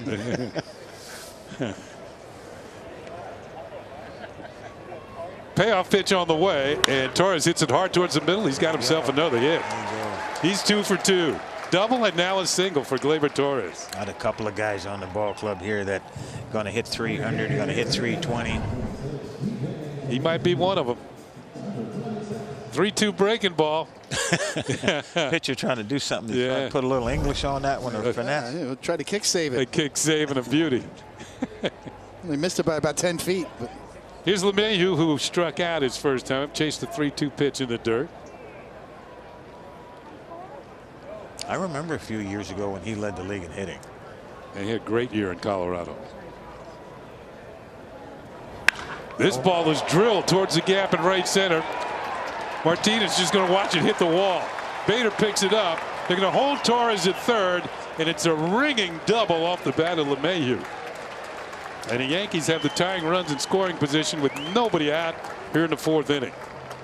Ball up and out over the plate. Room service, really. This is a batting championship type swing. Yes, it is. You take advantage of that. Not hard to get base hits when the ball is up and out over the plate like that. He's lucky that LeMahieu didn't make him get a new baseball. Second and third, nobody out. We're talking about Clint Frazier with an opportunity to drive in runs. This is what Lee Mazzilli's talking about. And he fouls the first pitch back for strike one. Yeah, really first thoughts here, you know, as a hitter, Kenny, you know as well as I, you want to put this ball in play. You don't have to worry about hitting it out of the ballpark or hitting it in the alley. You just want to make sure you square the baseball. The infield is in on, well, it's just the first base side, but just try to hit this ball to the second baseman on the line, and you're going to get yourself a couple of RBIs.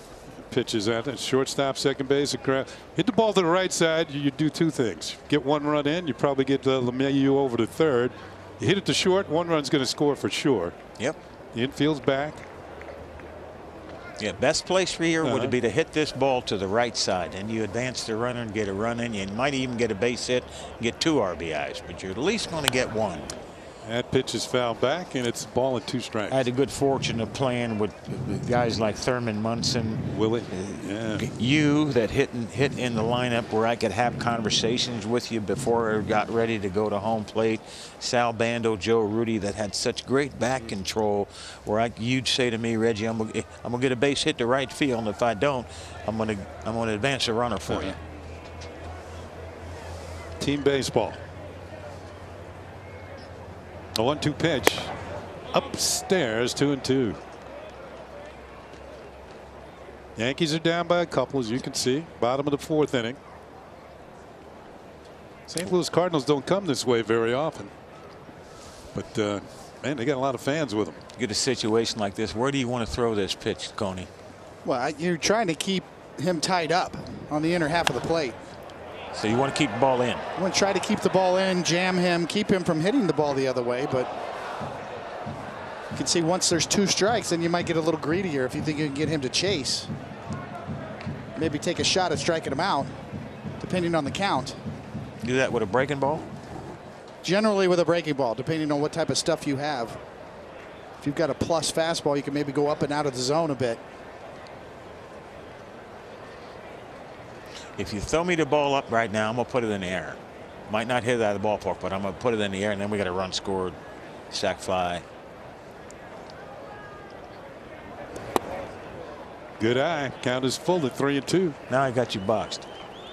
3 balls and 2 strikes. I'm in charge. You feel that way, Kenny? Put up or shut up. That's the way I thought. Get the count to 3-2. The only disadvantage I have is there's a base open on first, and you might hit me. Save the walk. You might save the walk and just hit me.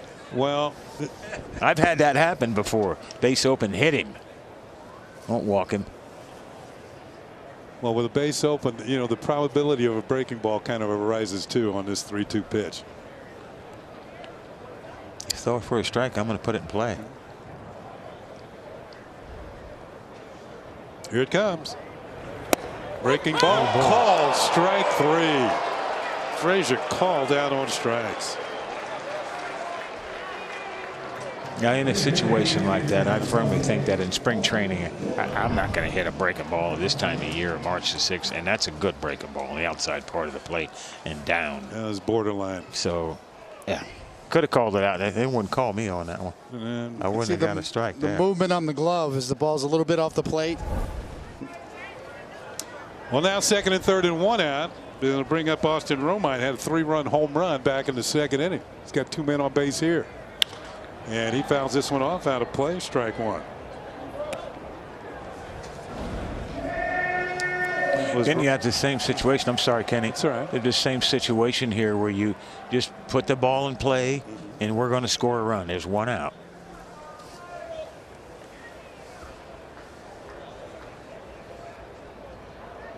Pretty good speed at 3rd with Gleyber Torres. LeMahieu on 2nd. Swing and a miss, and it's 0-2. Pretty good fastball from Beck. Now you're getting a little greedy on the mound. You know, you had 2nd and 3rd, nobody out. You got a strikeout. Favorable call from the umpire. Now you got 0-2 count. Yeah, you got to just touch this ball. Be alert. Get yourself a nice 2-strike stance. Make sure you put this ball in play. Tried to get him to chase upstairs, wouldn't bite. Ball and 2 strikes. Got all this stuff going on in spring training here now. And I've heard Coney say in the past, you get ahead on the count and then you start to work the hitter over. work him over. It's like you have him on the ropes and you're a boxer. He's right. He's right. 1-2. Outside. The count levels. 2 balls and 2 strikes. Now I'm starting to coming back my way a little bit. 2 balls and 2 strikes. Now if I catch you half stepping, I'm gonna catch up to you. One of the things I always believed on the mound is that the pitcher had a handicap.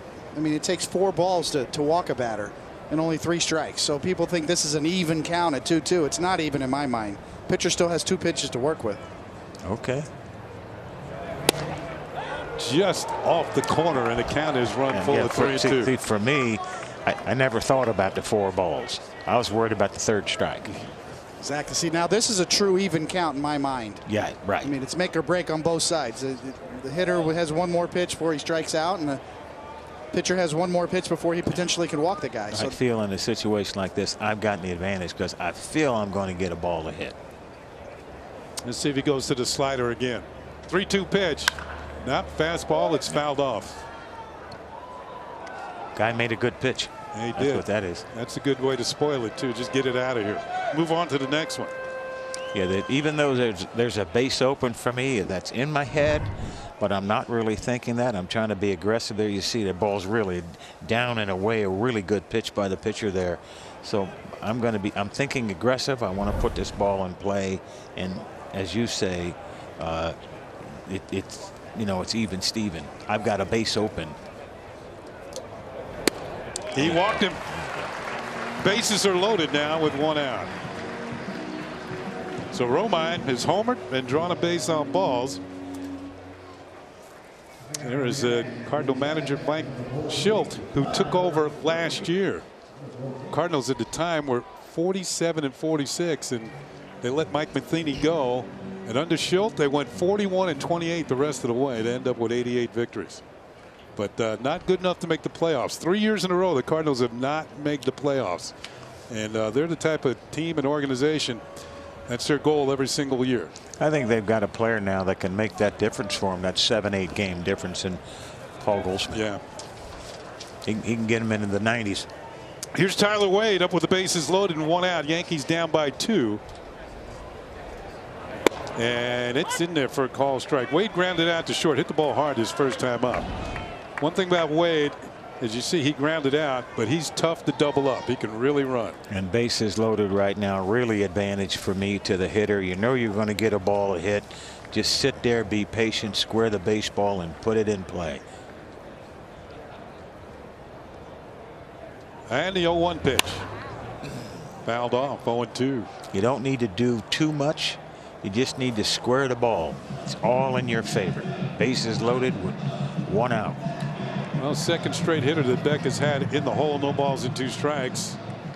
Eventually, Romine ran the count full and walked. You know, Beck is a veteran. Broke in with the White Sox. Had a little time with the Mets last year. Signed as a minor league free agent, trying to make this team as a non-roster invitee. The 0-2 pitch. And tied for a ball. Yankees have had 7 batters with 3-2 counts today. No, it's kind of nice, Kenny and Dave, as you mentioned, what he's after, what the pitcher is after. He's after a job, and so his focus is so much different than some of the other players on the field, just getting their work in, getting the shape. He's fighting for a job.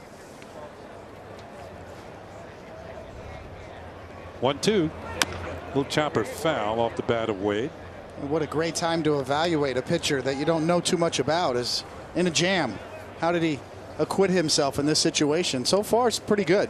And it'll also add to the fact that, hey, we were playing the Yankees over there in their ballpark and blah, blah, blah. He did this and that. So this is a chance for him to get evaluated, and he's trying to earn a job. So he's out there pitching for it. He's getting after it. Giving up a couple of hits, strikeout and a walk in this inning thus far.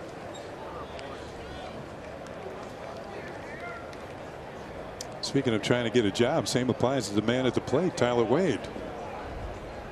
Had a chance to make this Yankee ball club. Yes, he does.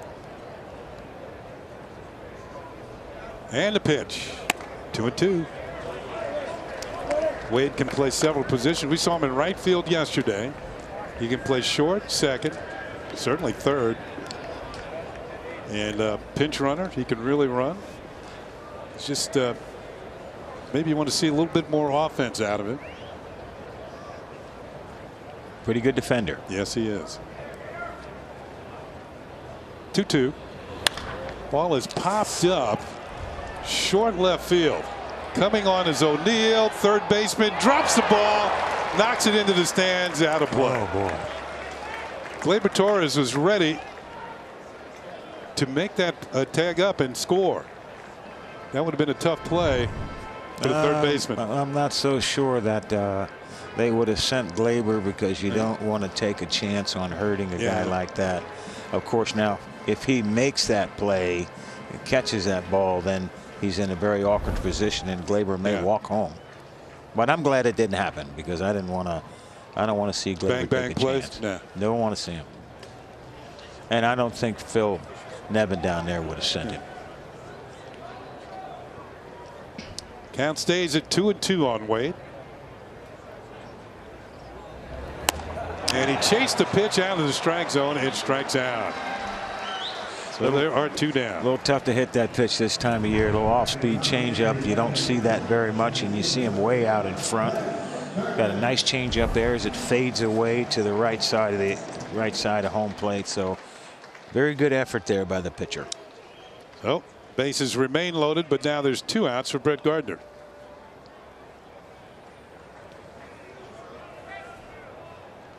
Yankees still keeping the pressure on you, boy. They got a guy that can run like a deer there and puts the bat on the ball and got some power. Timeout is called, and it's going to be a team meeting for the Cardinals. Fans, a reminder, this copyrighted telecast is presented by the authority of the New York Yankees. It may not be reproduced or retransmitted in any form. The accounts and descriptions of this game may not be disseminated without the express written consent of the New York Yankees. That's Jones warming up. And warming up in a hurry in the Cardinals bullpen down the left field line. Bases loaded for Gardner. Yankees trying to inch a little bit closer here. They're down by a couple of runs here in the 4th. Starts him with a breaking ball and drops it in there for a call strike. Gardner 1 for 2. We mentioned a single back in the 1st inning. Yankees would take another single here.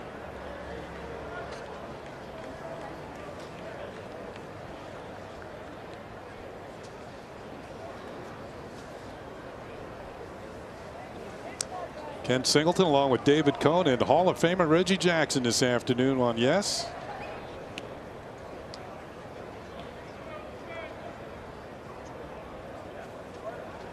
Pitch to Gardner, and he chases. 0-2. Surprised. Looked like an off-speed pitch there. You'd think he'd be getting. You think for sure he'd get a ball to hit with Aaron Judge sitting on deck. I think this is an off-speed pitch here. Yep. Oh, changeup. He got a good changeup. He's shown it a couple of times. Man, that's how he got Wade. There's Judge. Yankees would hope he'd get a chance here.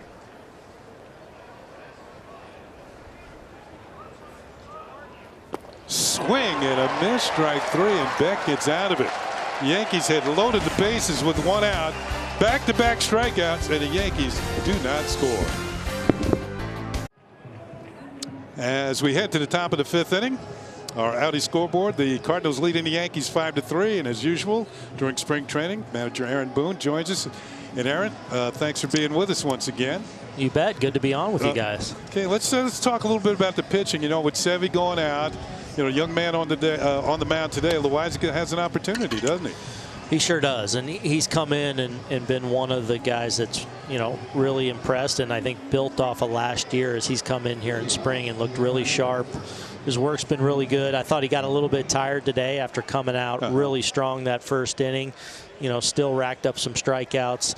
Got his pitch count up. I think we got him up to 50 today. We wanted to get him around 45 to 50, so we're building him up. But I did feel like stuff-wise, he fatigued a little bit there, especially in that third inning. You know, he had a crackling fastball early, and you know, Reggie and David were also impressed by his curveball. He's from Nicaragua. We were talking about Dennis Martinez's curveball, about the same thing. He's got 3 really good pitches. I mean, obviously the fastball mid and upper 90s, but a really good changeup, and the breaking ball is a put-away pitch for him. You know, I think the next step for him is going to be, you know, having that breaking ball that he can flip in for a strike. The one he strikes, that's almost a different pitch because his curveball he has now is such a good swing and miss pitch for him. Now, who are some of the other candidates that might be able to fill in for Sevy? Well, Domingo Germán, after making, you know, quite a few starts and relief appearance for us a year ago. Got LeMahieu at third today, and you're going to see him often over there. Yeah, he looks the part over there. I don't think it's going to take much adjustment for him. You know, we'll get him as much work as we can over there. We'll mix him in even a little bit at first, especially on some backfields. But I feel really comfortable that he's going to be able to bounce around. But Germán's another guy. You know, getting back to him, he's had a really good spring. He's been really sharp in his outings so far, and he's a guy we have a lot of confidence in, and are, you know, going to have to get some important innings from at different points of the year. Aroldis Chapman came in, gave you a good inning. Yeah, Aroldis, you know, the knee that he was dealing with most of last season appears to be, you know, that's the one thing I always check on with him. It appears good. You know, the slider, which was a pitch that really kind of emerged for him last year, continues to be a pitch that I think is one of those that's, you know, not only going to help him now, but something that I think can prolong his career. You know, you're not going to be able to throw 103, 104 forever. You know, just have a secondary pitch that he feels comfortable with, that he can throw in there for a strike, but also get some swings and misses with it too. I think it's a big pitch for him. Yeah, Aaron, you know, a lot of talk in baseball last year. Obviously, the Rays started the opener strategy. We saw it in postseason with Craig Counsell and the Brewers. Is that something that's been talked about? Obviously, now with Sevy maybe on the shelf for a while, and CC, you know, maybe miss a couple starts, or when he's going to be ready. Is that something? You know, maybe throw Chad Green out there as an opener in certain days when you need to mix and match. Yeah, it is. Even even before Sevy and CC, there's days where, you know, you could certainly see us, you know, going with something like that. You know, especially if we have one of our younger pitchers. I don't see us employing it a ton necessarily, but I definitely could see us doing it a handful of times this year if, you know, the schedule kind of allows it. I think that happened once last year against the Rays. Yeah, we did it. I think Holder started for us in Tampa. And yeah, you know, so inevitably, you know, you want to give a guy, a starting pitcher, an extra day, or you're a little down in the starting rotation, especially with, you know, some of the depth that we feel like we have in our bullpen, to send out a guy that you know, can, you know, get through the top of an order and then, you know, turn over the lineup to somebody that's kind of easing into the starting rotation for a time and a half through when you're kind of going a bullpen day. There are some scenarios where I could see us doing it. Now, if I remember correctly, in that game, the Yankees only gave up like 2 hits, and they both came off the same pitcher. Everybody else, I think you used 9 pitchers. It was in September. Yeah, I forget who. Yeah, so it was kind of more of a bullpen day. Yeah. You know, the true opener in the sense that the Rays kind of did it. You have the opener, and then you have a guy that kind of comes in for a time and a half through the order, and then, you know, hopefully you have a lead and you can. Ooh, nice play by Mayhew, but the throw is offline, and Goldschmidt will have an infield hit.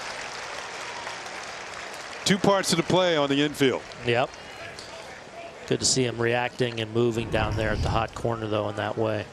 This ball's hit well as we look at the replay here. Straightens throws, but the throw is offline. Good play by Bird to come off the bag. Look how athletic he is for a big guy at 6'4", a Gold Glover at second base. You get a little flavor for it right there. He moves well and covers a lot of ground. Yeah, and the thing I noticed kind of the first day we did real intense ground balls with him over there is just how free and easy he kind of plays the position. He's a gifted defender in the infield, and I think he's gonna fit in well in this kind of role. And I think as his career unfolds, I think it's something that will add value to him as well. And I think he understands that as well. Well, it's obvious you got a good hitter because he's won a batting title. But that double that he hit last time up, he's going to play well at Yankee Stadium this year. Yeah, you know, I mean, that's one of the things we considered when we decided to really go after DJ was he's got a swing that's made for our ballpark. I mean, he's got power. I think there's more power in there than he's even shown. I think he's kind of growing in that later in his career. But his power is the other way, and I think he's going to take advantage of the short porch at Yankee Stadium over there. Danny Coulombe is the new pitcher for the Yankees this inning. And he gets a pop-up here behind second base. Looks like Wade has it. And he will put it away for the second out. I want to talk a little bit, Aaron, if you will, about Gleyber Torres playing shortstop. I know you want to get him some reps there. You know, we saw him primarily at second base last year. But with Didi out and moving people around, we're going to see him there quite often? Yeah, I think, you know, look, even best case scenario with Tulo, who's obviously looks really good. I think everyone that's seen him understands that, you know, this guy's healthy and looking strong. But, you know, he's still going to need his days, even if everything's going well. And we feel comfortable that, you know, Gleyber can slide over. You know, hopefully it's once or twice a week or whatever it is.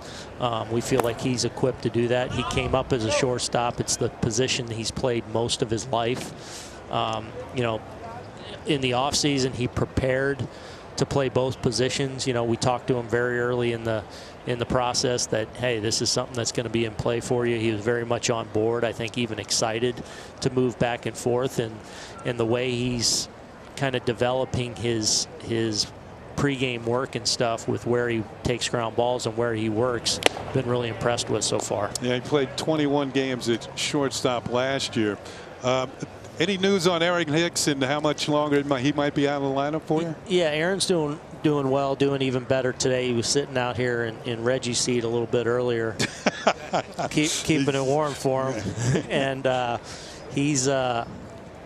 I think probably we'll get back to baseball activities tomorrow. He could have today, but I think he really had a lot of improvement today. So I just think they wanted to do the bike and his treatment. So hopefully tomorrow we'll ramp him up, and you know, whether that's batting practice, throwing, moving around, and then hopefully back in the lineup this weekend. But we're just kind of taking it slow with him. We feel like it's not something that's going to be prolonged. I was going to say one of the key things for any manager in spring training is to get as many guys out of spring training into the regular season with good health. Amen. A toss over to first base to check on Goldschmidt, who is a good all-around player. He can steal bases too. Yeah, he's I don't want to say one of the best kept secrets because he's a superstar in the game, but he does everything well on the baseball field, including the base running part. Coulombe's pitch is high and away for a ball. Austin Romine today, he showed you. You know, he hit a career-high 10 home runs last year. So when the opportunities arose, I mean, he did the job for the Yankees last year. Yeah, and especially today. You know, you hit a ball to left today and you hit it as high as he did, that wind's going to grab it. So that was he got into that one pretty good. But we saw that last year. You know, he's got good power the other way. He's capable of that. You know, I feel like we're always reminding him, hey, you don't forget, you can do this. You can hit. And it's good to see him get some results here today. Ball in the air to right field for Aaron Judge. Makes the catch. That's the third out. Aaron, we want to thank you for being with us once again this spring. The Yankees are coming out in the bottom of the fifth inning. They trail by a couple. You hear the music. You know it's time for trivia. And here we go. Each of the 6 home runs hit in the 1971 All-Star Game were hit by Hall of Famers. Reggie Jackson hit one of them. Who were the other 5? We'll have the answer for you in the bottom half of the inning. We'll give you a chance to think about it. But 6 home runs, all by Hall of Fame players, or eventual Hall of Fame players. That's a good question. New pitcher for the St. Louis Cardinals here in the 5th inning. It's going to be a tall right-hander, Connor Jones, making his 4th appearance of the spring. Cardinals leading 5-3 here in the bottom half of the 5th inning. Aaron Judge is going to lead it off for the Yankees, followed by Stanton and Bird.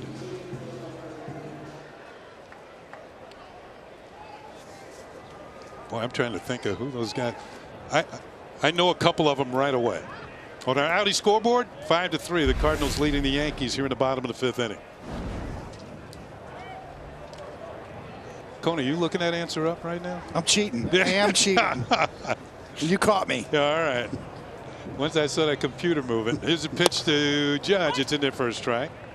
Aaron today is flying out to center field, grounded out hard. The second baseman, 1-4-3. It's interesting on the National League side. Joe Torre was in that lineup. Not saying he hit a homer in that game. Joe Torre didn't hit one. Everybody's got one.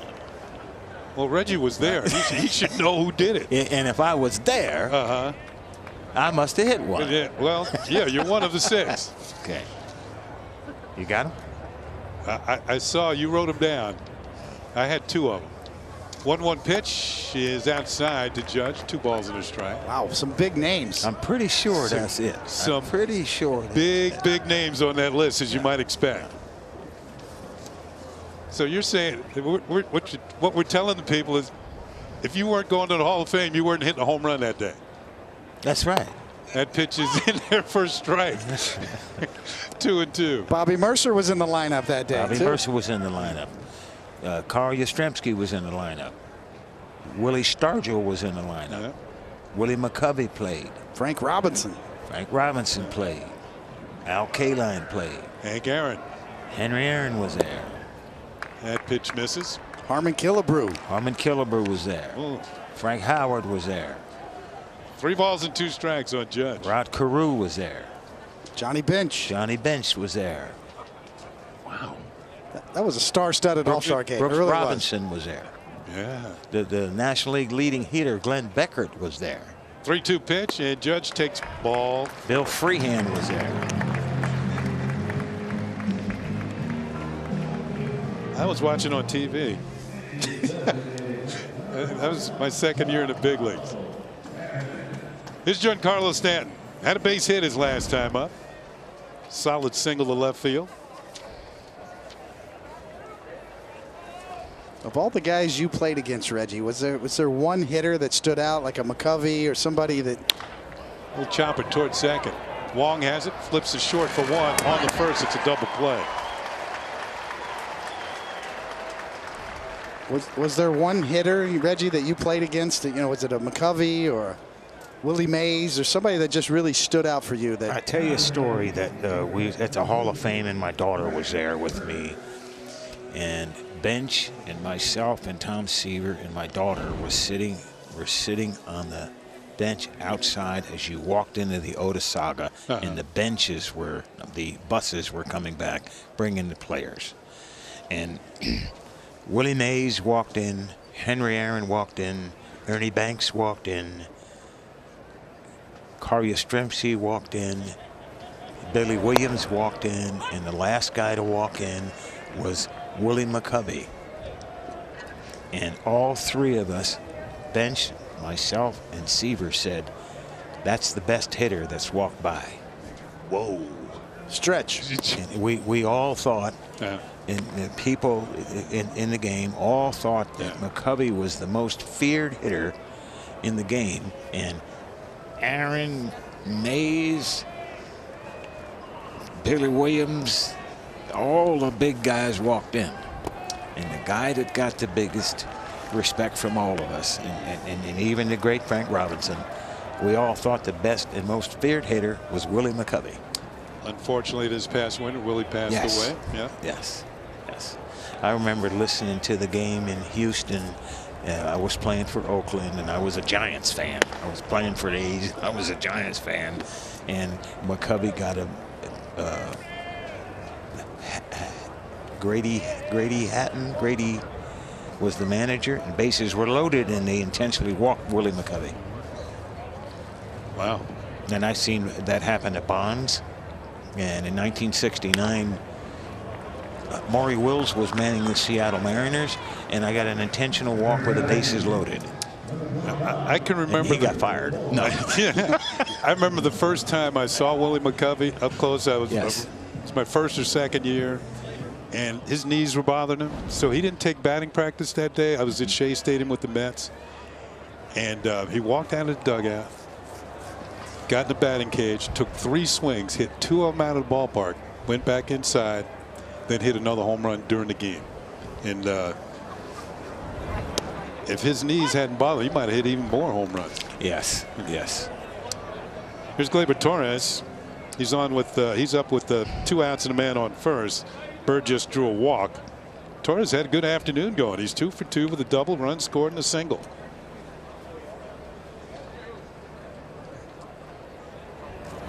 Check swing. He went around too far. Talking about history and things like that, and me and being around. I've met Aaron Boone when he was 7 or 8, in the California Angels clubhouse, and we just took a liking to each other. He's always been like a nephew to me.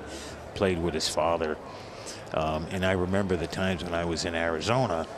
And I used to love having the dinners a couple days a week with McCubby, Ferguson Jenkins, and Billy Williams. We ate at a restaurant out there called the Fig Tree, and they would never let me buy. They were all making 100,000, 150,000. I was making 10 grand. And they said, "Oh, we got you, Rich." But the knowledge that I learned from them, the things that they said to me, I'll never forget. And I owe so much to them, and from my career as a young man, I try to do my best to share those things as our special guys and special coaches come in and talk to our young players. Pass it along. You're buying.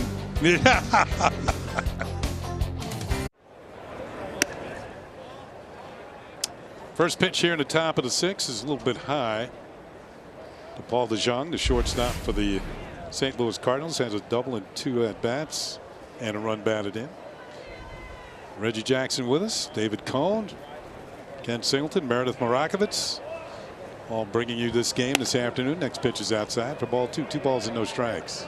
Do you give any props to your director and the guy running the stuff downstairs? Oh yeah, the Just final leave that credits. in the dark. Final credits. Oh, fine. Well, what about during the game? You can't mention the guy's name. Every once in a He's while. got his family listening to Yeah. at home.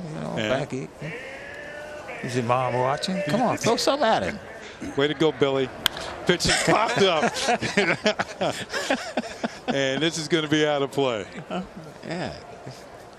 Yeah. You got mom looking back there, throw something. She's smiling now. Yeah. Mama Bowles. Winnie B.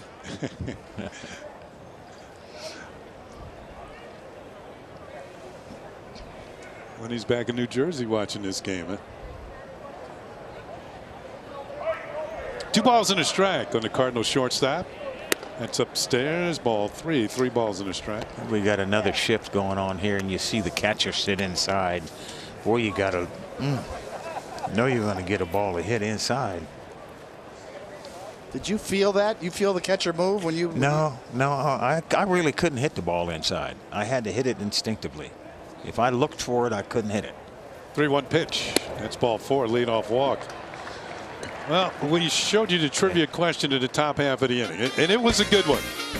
Here's the music. Each of the 6 home runs hit in the 1971 All-Star game were hit by Hall of Famers. Reggie Jackson hit 1. Who hit the other 5? You want to see if I'm right here? I'll throw out Frank Robinson. I know he hit 1. Yes. Killebrew. Harmon Killebrew. Bench Clemente and Aaron. Killebrew, Jackson, and Frank Robinson. There you go. There you go. Look at those names. When you see Frank. I was just down at the memorial last week. Yeah. For Frank Robinson on the 24th. I was here a couple days later and got permission from the Yankees, from Cash and Aaron and Hal. I talked to them. They said, "Stay there, Reggie. Represent the Yankees." And wonderful tribute. Talk about Frank Robinson, who waited for his opportunities to, continue to pave the road that Jackie Robinson had started, and taught many of us, players like myself, players like you, the path, the way, how to go about it, how to ask for dignity with grace. He was a no-nonsense guy, though. First African-American manager. Went to high school with Bill Russell in the same era, same grade, and they both became the first black coach in the NBA and the first black manager, and both of them were playing manager and playing coach. Bill Russell coached the Celtics, played center, and won a couple of championships as the guy on the floor. as a coach. That's a pretty cool deal. Then they both went to McClymonds High School in Oakland, California, along with Veda Pinson. Yeah, I was going to say Veda. Yeah, and 8 or 10 other players that went there, and great pros in a couple of different sports. As a matter of fact, who was the guy that was the rusher for Seattle? Then he went to Oakland just a couple of years ago. Ate the Skittles. Marshawn Lynch. He's from there. Veda Pinson is from there. I think Kurt Flood is from there. Yeah. But just a lot of great players from there, and of course Frank Robinson. And my concern is when players like him that carried the torch for Frankie Robinson and trying to continue improving diversity and inclusion and participation, who's going to take his place? Because a lot of players today don't know him. Take a look now where minorities 20 years ago, African Americans were 17-18% guys stealing second base. I'm going to get a little play-by-play. Go right ahead. You know, here's the resume for Frank Robinson. You take a look at Frank Robinson, boy, look at all those statistics there. Just a great person and a great leader, if you will. And as I said, there's only 7% African American now, 7.5 or something like that. So we need more African Americans to play baseball. More people need to follow in the footsteps, and we thank Frank Robinson so much for his contributions. Yeah, through the RBI programs, I think this is starting to pay off now. You're starting to see more high draft picks coming out of the African American communities. Pitches fouled off by Bader. You know, on that Sunday, both commissioners were there. Hank Aaron was there. Dusty Baker was there. Kareem Abdul-Jabbar was there. Jim Palmer was there. Magic Johnson was there. Brooks Robinson was there. Yes.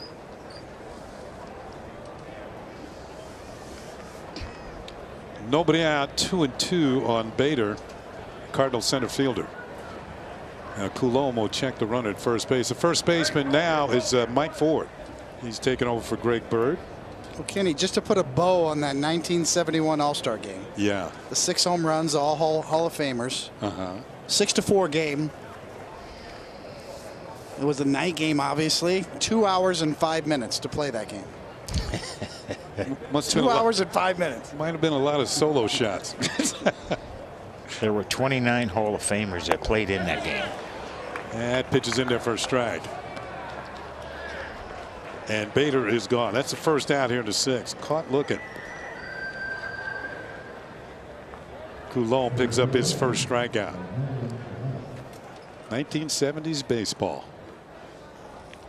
Pretty good era. There were some great players that played in that era, I'll tell you. Rangel Ravello, who had a base hit his last time, then got picked off.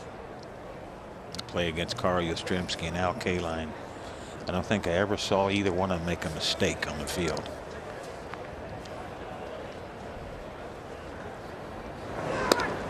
Toss over to first. Check on DeJong. Makes so many of those players too, Kenny, David. They wanted to have the game continue with players having great reverence for the game, and then reverence for the players that had set the standard. Runner goes, and it's going to be a stolen base. So Cardinals pick up their second steal of the day. They're turning back the clock too. Well, they're stealing here, so evidently they're going to try to put that into their ball club for the year. As the guy takes it, no throw, and really you're not going to get much going on here with throws here. He lost the handle there. Yeah, trying to be quick. Yeah. So runner at second with 1 out. That pitch is inside. Ball and a strike on Ravello. Now, Reggie, I know that this winter you had a chance to present the Thurman Munson Award. I got a couple of calls from the Munson group, and I was pretty excited about it. I've never really had a chance to go back and appear at the dinner. And certainly I know Mike Munson, and I know his daughter, as well as his I knew his daughter. Diana and Mike Munson were there, and I was honored by presenting the Player of the Year award, Yankee Player of the Year award, Thurman Munson Award, to Miguel Andujar. Ooh. And I related it myself to when I hit home run number 537. I was presented an award in Anaheim. California Angels flew Mickey Mantle in and gave me an award because I hit home run number 537 and go past Mickey. And Mickey said, Reggie, I want to give you this award here for hitting this home run that you hit a couple days ago. But I sure want to thank you mostly for getting my name out of the strikeout record book.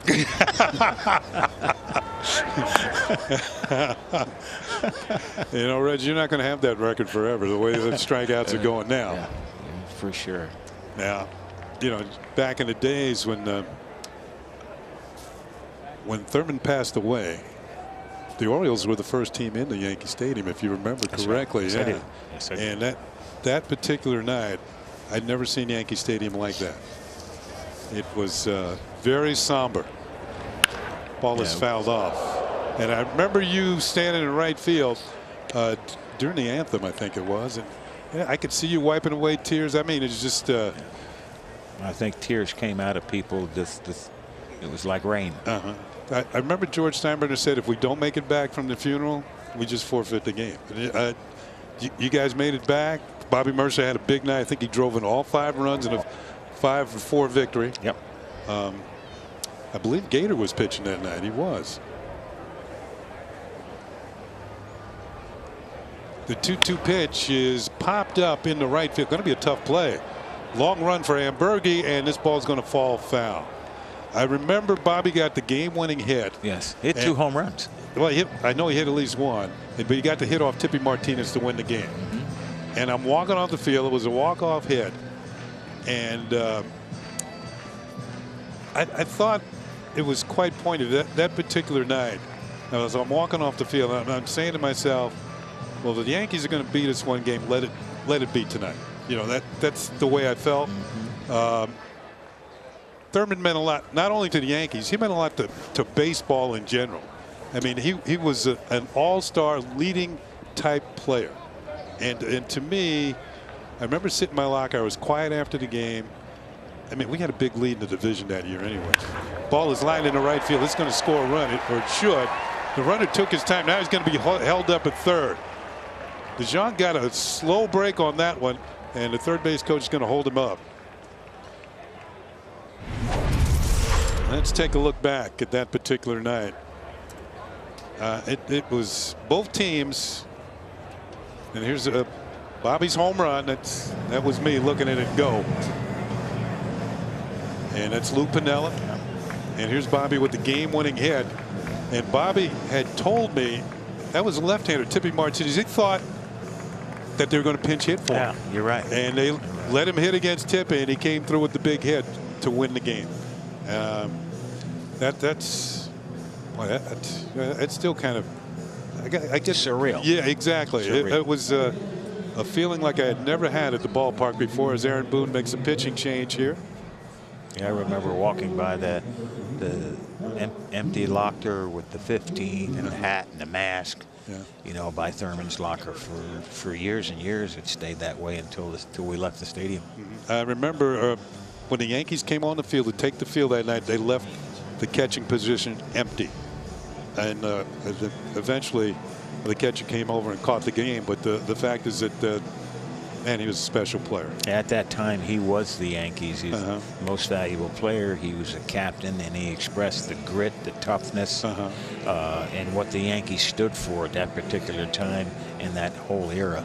I know eventually you two kind of got it together as far as your relationship with the team. And the guy that put us together, along with George Steinbrenner, was a guy that's still around the ball club now, Ray Negron.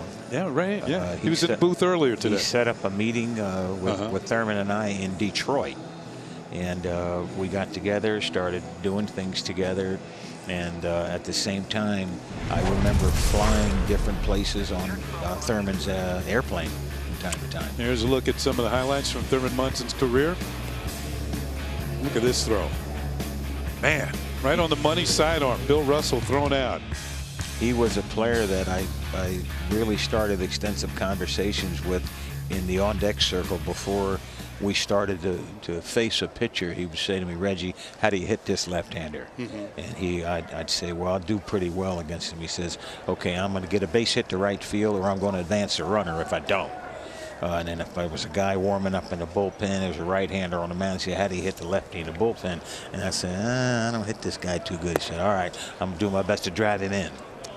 New pitcher for the Yankees is Philip Deal. He's taken over here. This will be his 4th game of the spring. Now, you know, fans know that we played together for 1 year in Baltimore. Who told them? Because you left the Orioles and signed with the Yankees. The pitch is fouled off by Schrock, the third baseman. 1st and 3rd, and 1 out here. Cardinals leading 5-3. I want you to tell the story about the day you pinch hit with the bases loaded in Chicago, and you were trying not to pinch hit. It must have been like 30 degrees. It was cold. 35 degrees. It was cold, and I had a day off for some reason. I don't even know.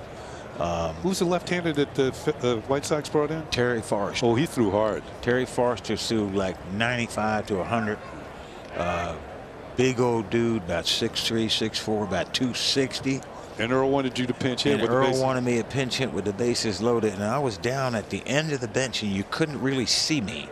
So I like leaned way back and behind Jim Palmer. Okay, I figured he ain't gonna see me. I don't want to hit off this guy. And so Palmer goes like reaches behind me and pushes me out into the dugout. Here he is. You're looking for Reggie. He's right here. And I walked up to home plate. You want me to finish this story? Go ahead. I was standing on third base. Bases are loaded. Forster's grunting and groaning, throwing 95 plus. Reggie hit him up in the upper deck in right center field. I had a great look at it at third base. This ball looked like a jet taking off. Ball is hitting the air in the center field. Coming on as Lipka makes the catch, and the Cardinals are going to have to hold the runners at first and third. And for a guy who did not want to hit, that ball got out there in like 2 seconds. It's too cold, brother. It was cold that day. But being a switch hitter, I got to play every day. It was one of those times where I was well, he was relieving at the time. Yeah, he was. In the World Series, I was hitting the Dodgers pretty good, and they brought in Terry Forrester to pitch to me, and he ran the count to 3-0, first and third, and 3-0. He didn't want me to hit. He hit me in the back. Whoa.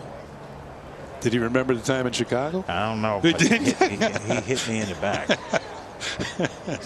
I was going to get a walk. He's going to put me on anyway. Here's Colton. Is this Colton Wong? It's Colton Wong, leadoff hitter. Lays down a bunt. Going to be a tough play for Deal. He bobbles the ball. All hands are safe, and the Cardinals pick up another run. I believe they're going to give him a hit. Well, I tell you, it's some pretty sophisticated baseball this time of year, where you got a drag bunt here with the bases loaded, and at the same time, you get a real example of what speed does. That's a perfect example how it makes anybody, whoever you are, it makes you hurry. And as you hurry, mistakes happen. Well, this is a time of year where pitchers are working on pitchers fielding practice. I think he would have thrown him out if he comes up with it cleanly. If. You're right. Here's Jose Martinez. Has a double in 3 trips and a run scored. Cardinals up now 6-3. And Martinez will take a pitch for a call strike. You know, there were people who threw hard back in the day, but I think you would agree with me, Reggie, and Coney would too. There's more pitchers now to throw 95. There's more of them. I think so. At the same time, I remember talking to Tim Naring. He thinks that the equipment is better and is able to measure better. I don't know if there's this many more guys that throw harder the way you see. I honestly do think that it does have something to do with finer and better equipment. I think there's more guys that throw 100. Yeah. I think overall there's probably more guys that throw 95. Yeah, I didn't need a radar gun to tell me that Nolan Ryan was throwing hard. Pitches fouled off. Well, it's definitely measured in the bullpens. The bullpens are so much deeper now, and you look at the Yankees bullpen. Absolutely. Chad Green is what, your 4th or 5th choice, and this guy's the guy who can throw the ball 95 plus. Yes, he'll come out and touch. He'll touch 99. So I think, there used to be, I think even when I started in the 80s, a big drop off from the starting rotation to middle relief. And then maybe you had some closers, although there was guys like Quisenberry and Tekulve. Fouled off. Maybe occasionally a really hard thrower that, that closed games out. Bruce Sutter was more of a split finger guy, but I think you look at now, there are a handful in every bullpen. That's the biggest change. Even talking to guys like Jim Leyland or Joe Torre, the bullpens are loaded now with power arms, much more than there used to be. And I think the starters, that's one of the reasons why starting pitchers were asked to throw so many complete games and more innings back in the 70s. And your guys with the Orioles, Kenny, Jim Palmer and that group of pitchers. I agree with that. At the same time, I don't think that the Jim Palmers and Blylevens and Mickey Loliches of the world, Vida Blues, if you will, they threw hard through the entire game. Yeah. They didn't lose it.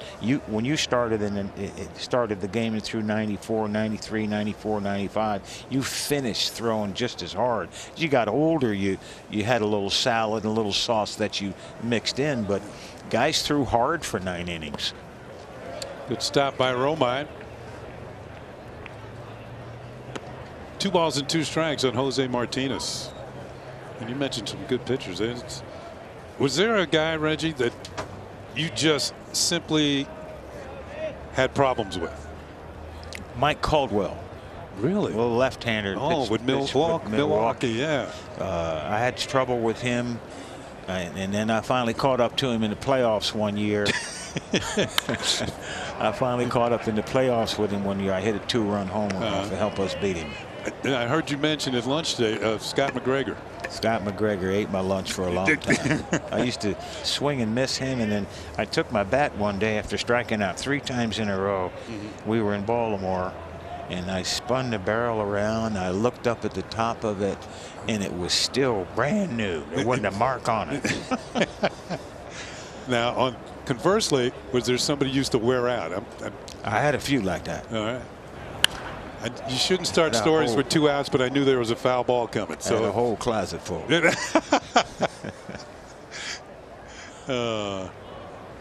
and you know what? It's not only you knew it; they knew it too. Certain pitchers, they know that they've got nothing for you. It's almost like they're saying, "How far you want to hit this one?" 2 balls, 2 strikes, 2-1 for the Cardinals. They're up by 3 here in the bottom of the 6th. Make that top of the 6th inning. That ball is getting there for a call. Strike 3. Martinez caught looking. Cardinals do pick up a run. 6-3 at the end of 5½. Well, today, immediately following the game, keep it right here on Yes for the Michael Kay Show, presented by Untuck It. Get more Yankee analysis plus an entertaining twist on the latest headlines from around the sports world. Don't miss the hottest sports talk show in New York, TMKS on Yes. There it is. K means more than a strikeout. 6-3, bottom of the 6th inning. Cardinals with a new pitcher in the ballgame, Ryan Meisinger. He'll take over. This will be his 4th appearance. He's worked 3 innings, 3 strikeouts, no walks. And the first batter he will face will be DJ LeMahieu, who has struck out and doubled.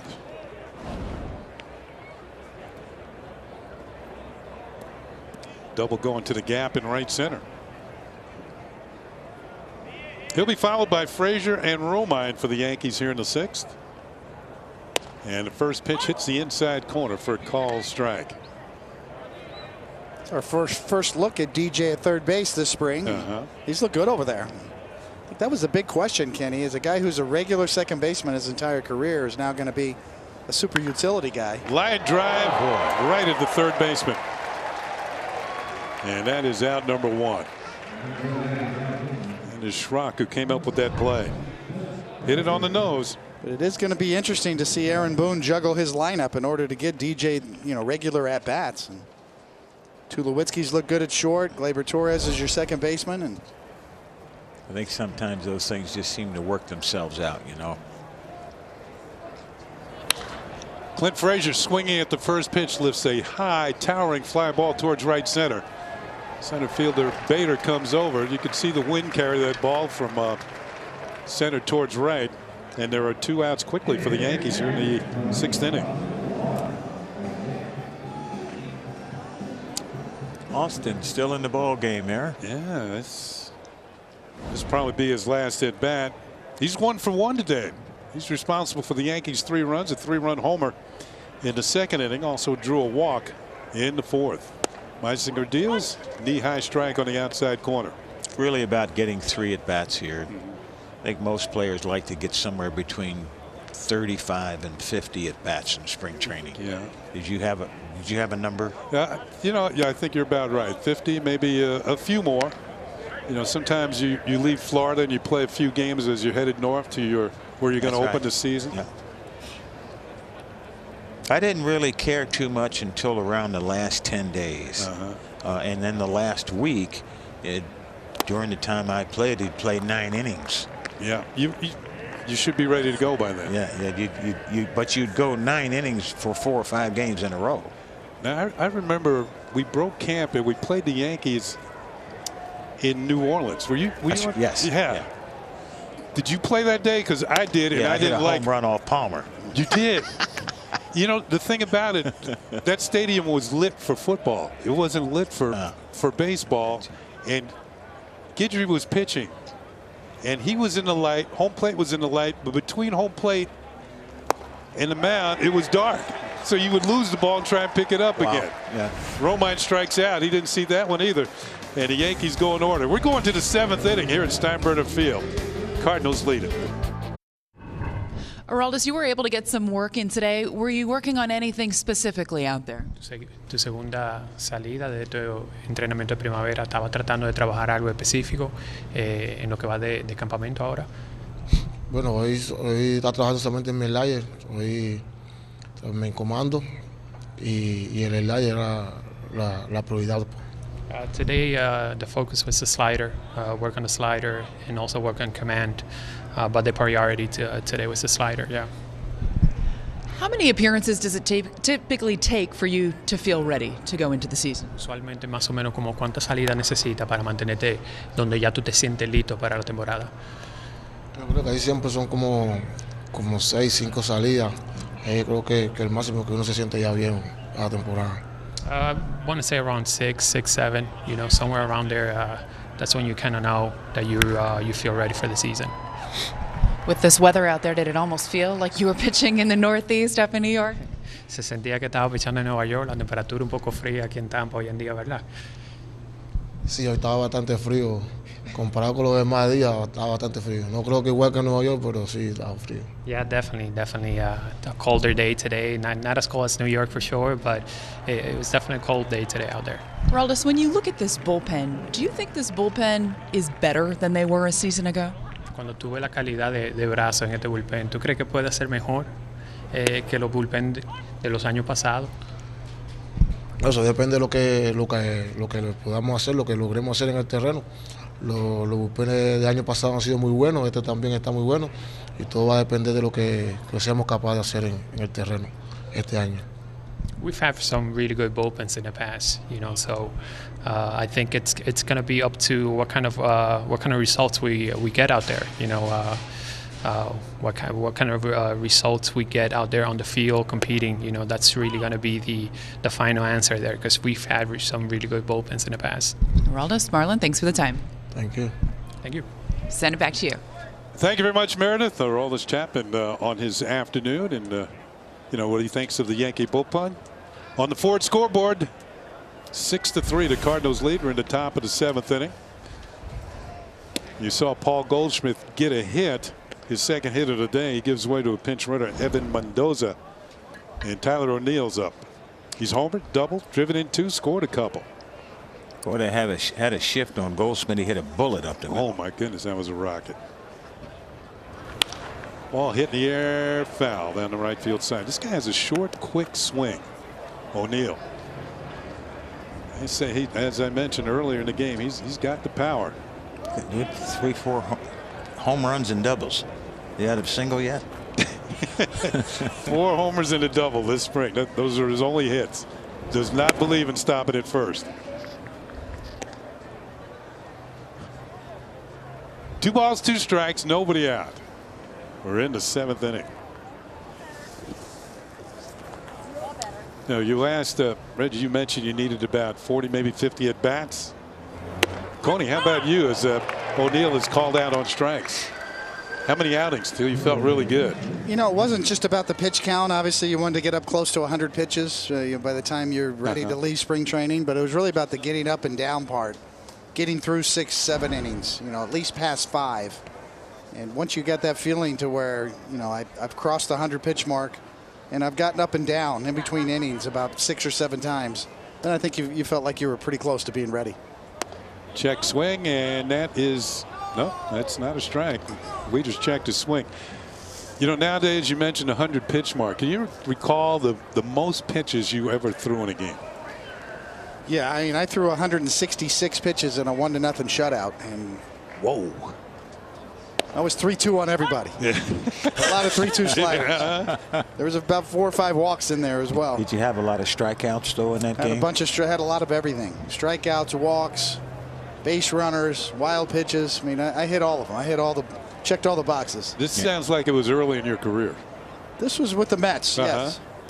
And our closer was John Franco at the time. Great left-handed closer, but he was hurt. He was on the disabled list, as they called it back then. Now it's injury reserve list. Yeah, the injured list now. Yeah. So, I really felt the need to go 9 that day. Our closer was out on the DL at the time, and it wasn't really that big of a deal. The pitch count wasn't really that important. It was, how did you feel? I felt fine through the whole thing. I really did. I think, to me, what I learned later in my career is that the more pitches you throw, the more recovery you need, and an extra day's rest could really help. And especially as I got older in my career, I really bounced back better with extra rest.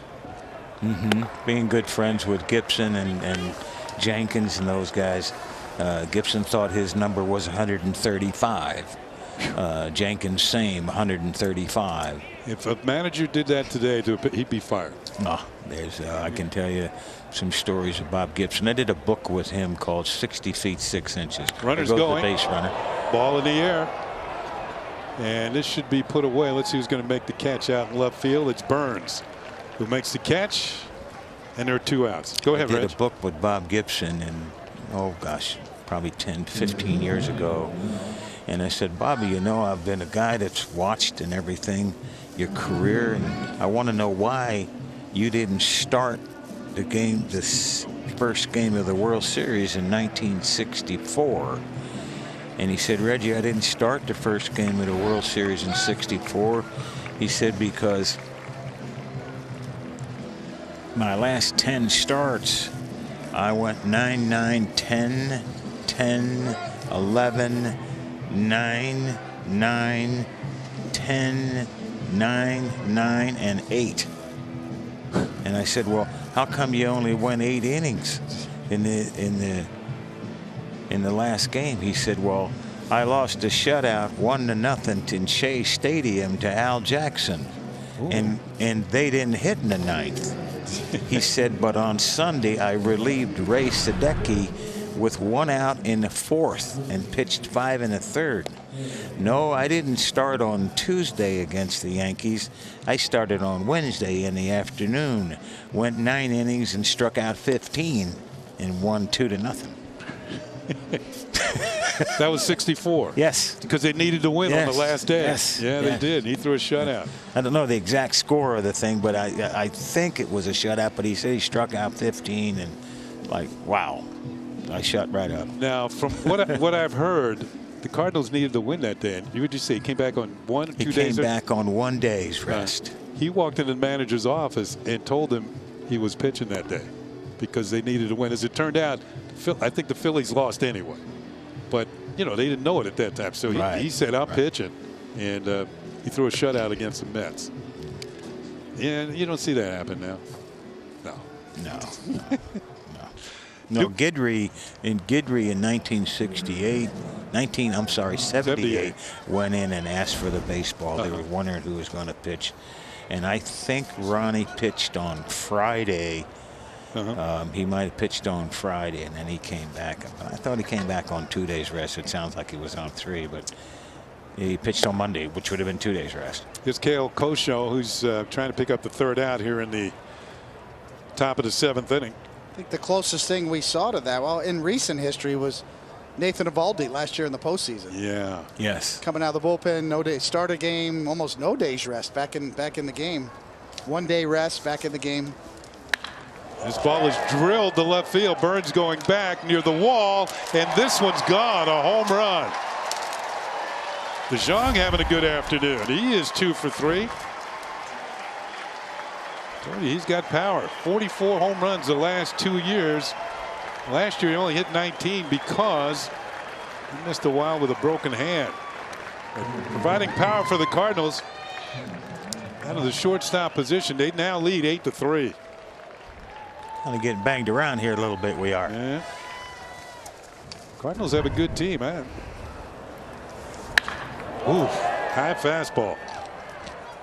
That sounded loud. Man, stop replaying that, man. That's not good for us. Here's Bader, the center fielder. O'Neill has hit a home run for the Cardinals, and now DeJong has added one. The 1-0 pitch to Bader is low for a ball. Oh, we've got the Bob Gibson's line from that game. Oh, wow. What is it? 9 innings, 6 hits, no runs, 4 walks, 13 strikeouts. There you go. This ball is hit hard to third. Cabrera has it, throws across the diamond, and that's it. Cardinals pick up a couple runs. They now lead 8-3 as we get ready for the 7th inning stretch. We're going to stay right here. We were talking about the 71 All-Star game, 6 home runs, all Hall of Famers. This is Johnny Bench. This is at Tiger Stadium in Detroit. They couldn't hold these All-Stars. Hall of Famer Hank Aaron. Tyler Wade trying to bunt here. Here's Reggie's. This one almost left Michigan. Frank Robinson.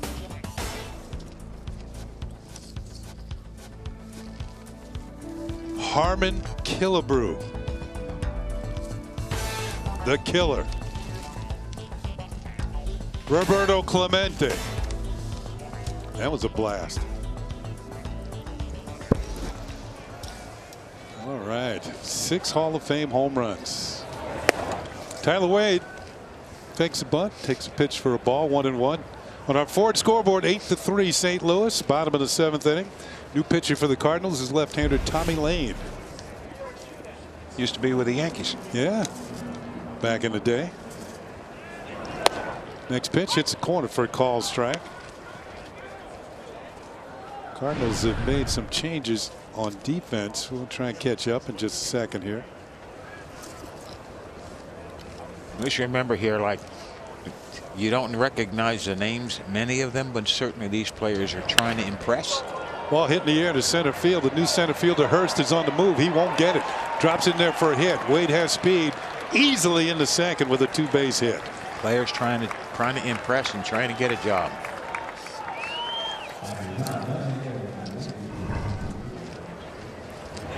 Ball right out over the plate, hanging breaking ball. Be pretty easy to hit that one. So Tyler makes use of it. Trouble number 44 there. What's the guy doing? Cardinals also have a new left fielder, Randy Arozarena. Second baseman is Yaro Munoz. So Matt Lipka's at the plate. You know, Reggie, there's all the talk about potential changes in the rules. You know, the stop clock. You know, the pitch clock. You know, Major League Baseball collectively made a deal with the Independent Atlantic League to use that league, Independent Baseball League, as a kind of a laboratory. They're going to move the pitching mounds back. They're going to have the pitch clock. They're going to have robo umpires, automated strike zone, to try out some of these new rule changes. Ground ball towards the middle. Nice stop by the shortstop. The throw to first is in time for the out. On the play, Wade will move to third base. You're around a lot of these young players. You visited the minor leagues and seen some of these things in some of the minor leagues with the pitch clocks.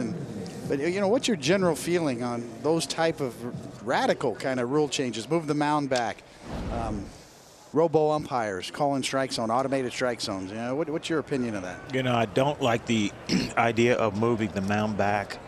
I'm not crazy about the robo umpires, if you will, even as we all have just seen what happened with the Super Bowl and the playoff game with New Orleans and the Rams. Nobody wants to see that happen. So you do need to have certain instances that need to be changed or needs to be monitored, if you will. I think basically all of the sports, all of the games have been invented, and they should be left alone and kept sacred as much as possible. I do think there are changes that do need to be made. I think the sport that gets changed the most is football. Obviously, we're talking about that, when you talk about baseball. But I'll also take a look at what they did in the NBA, and the only thing they've really done there, they did put in a shot clock.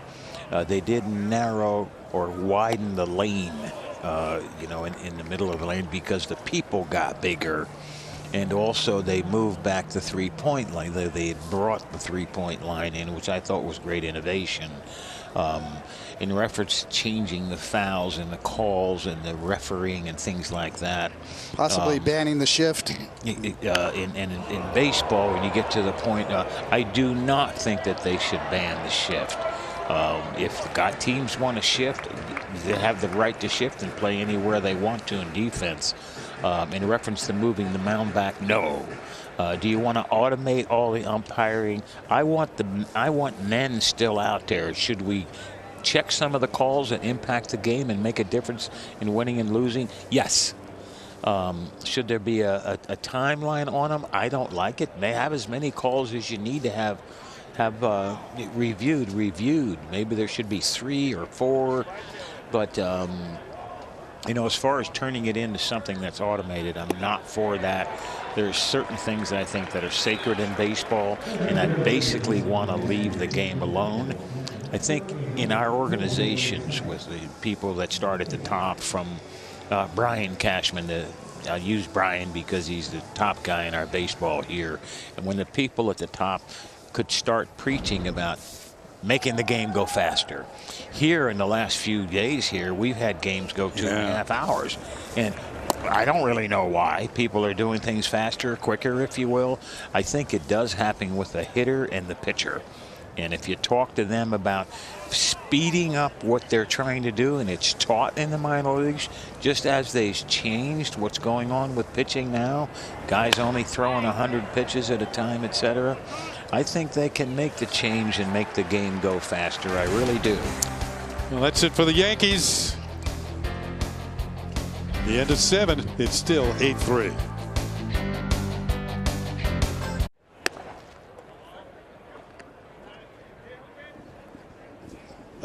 We are back. Top of the 8th inning. Here at Steinbrenner Field. Cardinals up 8-3. Kale Kosho doing the pitching, and there's a swing and a miss by Ravello.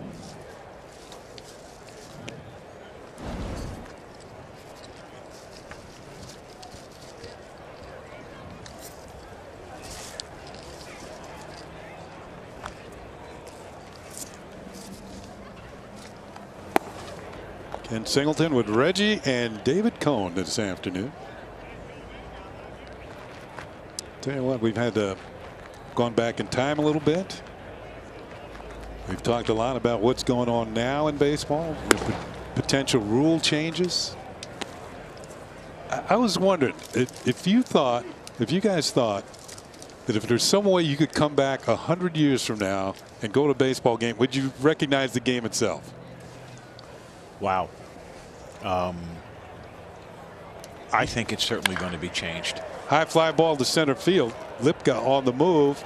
He is there. Now he can't find it. And the ball bounces on the warning track and over the fence for a double.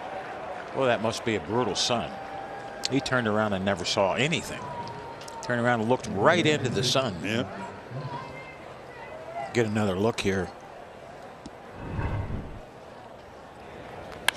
Fastball right out over the plate. Looked like he started out okay. Now he can't find it. Where is? He's trying to keep from getting Ball hit. hit a whole lot better than he thought it was. That's for sure. Another extra base hit for the Cardinals. And there's a pitch off the outside corner for a ball.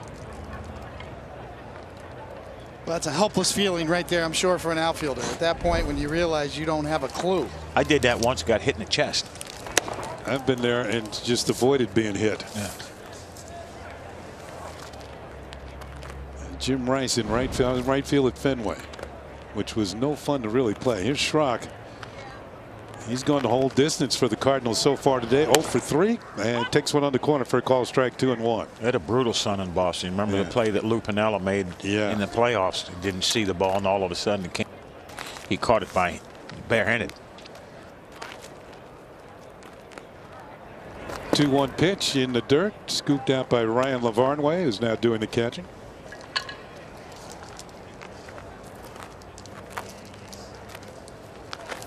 Cardinals have a runner at second. Nobody out. Call strike on the corner. That's what I'm used to seeing Kosho throw. 97-mile-an-hour fastball. It didn't look like he was throwing harder earlier. It got in on the hand.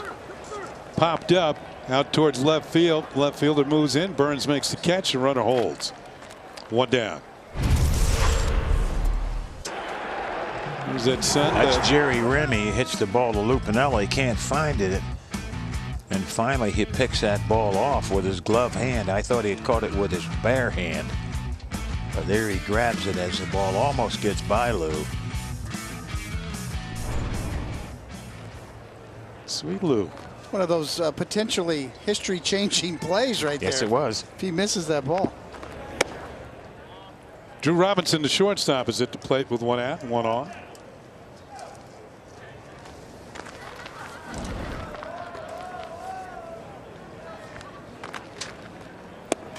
Now, when you guys are playing that playoff game, I think I was driving from D.C. To Baltimore when Bucky hit the home run.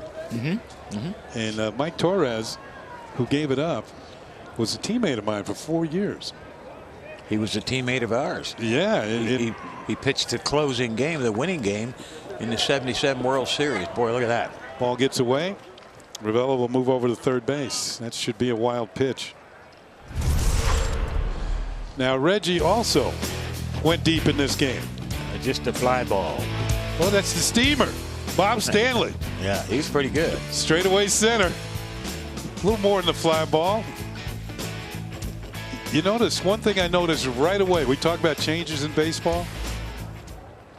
In the afternoon games, as this pitch is fouled off at Fenway Park now, they cover those seats up because it's hard for the hitters to see. They sold them. They sold them when we played. Yeah.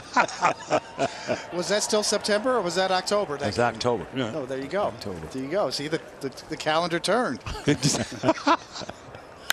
His ball is fouled off by Robinson. So there's my point. There's talk about there's a change right there. There were no seats beyond on top of the monster. There are now. That's right. And there are no seats in the batter's eye. Yeah. That's what they call it. Now they have it. They had seats in the batter's eye round. Now you can't sit out there. Lined into right field. Cardinals going to pick up another run. It's now 9-3 as Robinson gets himself a base hit in his first at bat.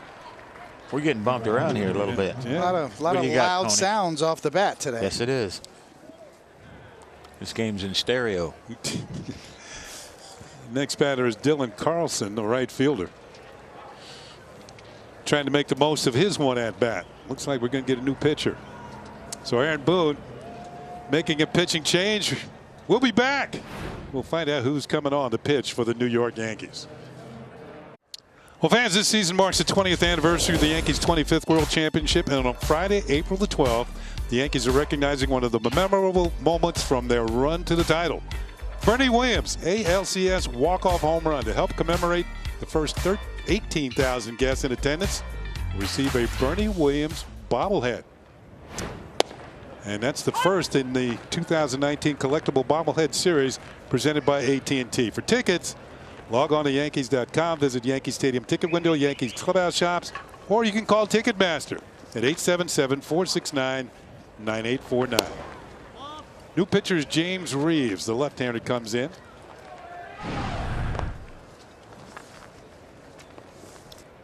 He'll come in with a man on and one out. And Dylan Carlson, the batter. Cardinals right fielder takes a pitch outside for a ball. Count moves to 2 balls and 1 strike. James Reeves now doing the pitcher. The left-hander out of the Citadel. That's where he went to college. That's right down next door to Charleston. Yep. Right next to the ballpark. He is originally from Somerville, South Carolina. And a 10th round pick of the Yankees back in 2015. Pitched 4 seasons for the Citadel, the Bulldogs. 2-2 pitch. Hit on the ground towards short. Over to second for 1. On the first and not in time. Well, Yankee fans, spring training is here and on MLB.tv. Watch select spring training games live on your favorite supported devices. Blackout and other restrictions apply for regular season games. Visit MLB.tv for details. I'll tell you what, that is quite an app. Use it all the time.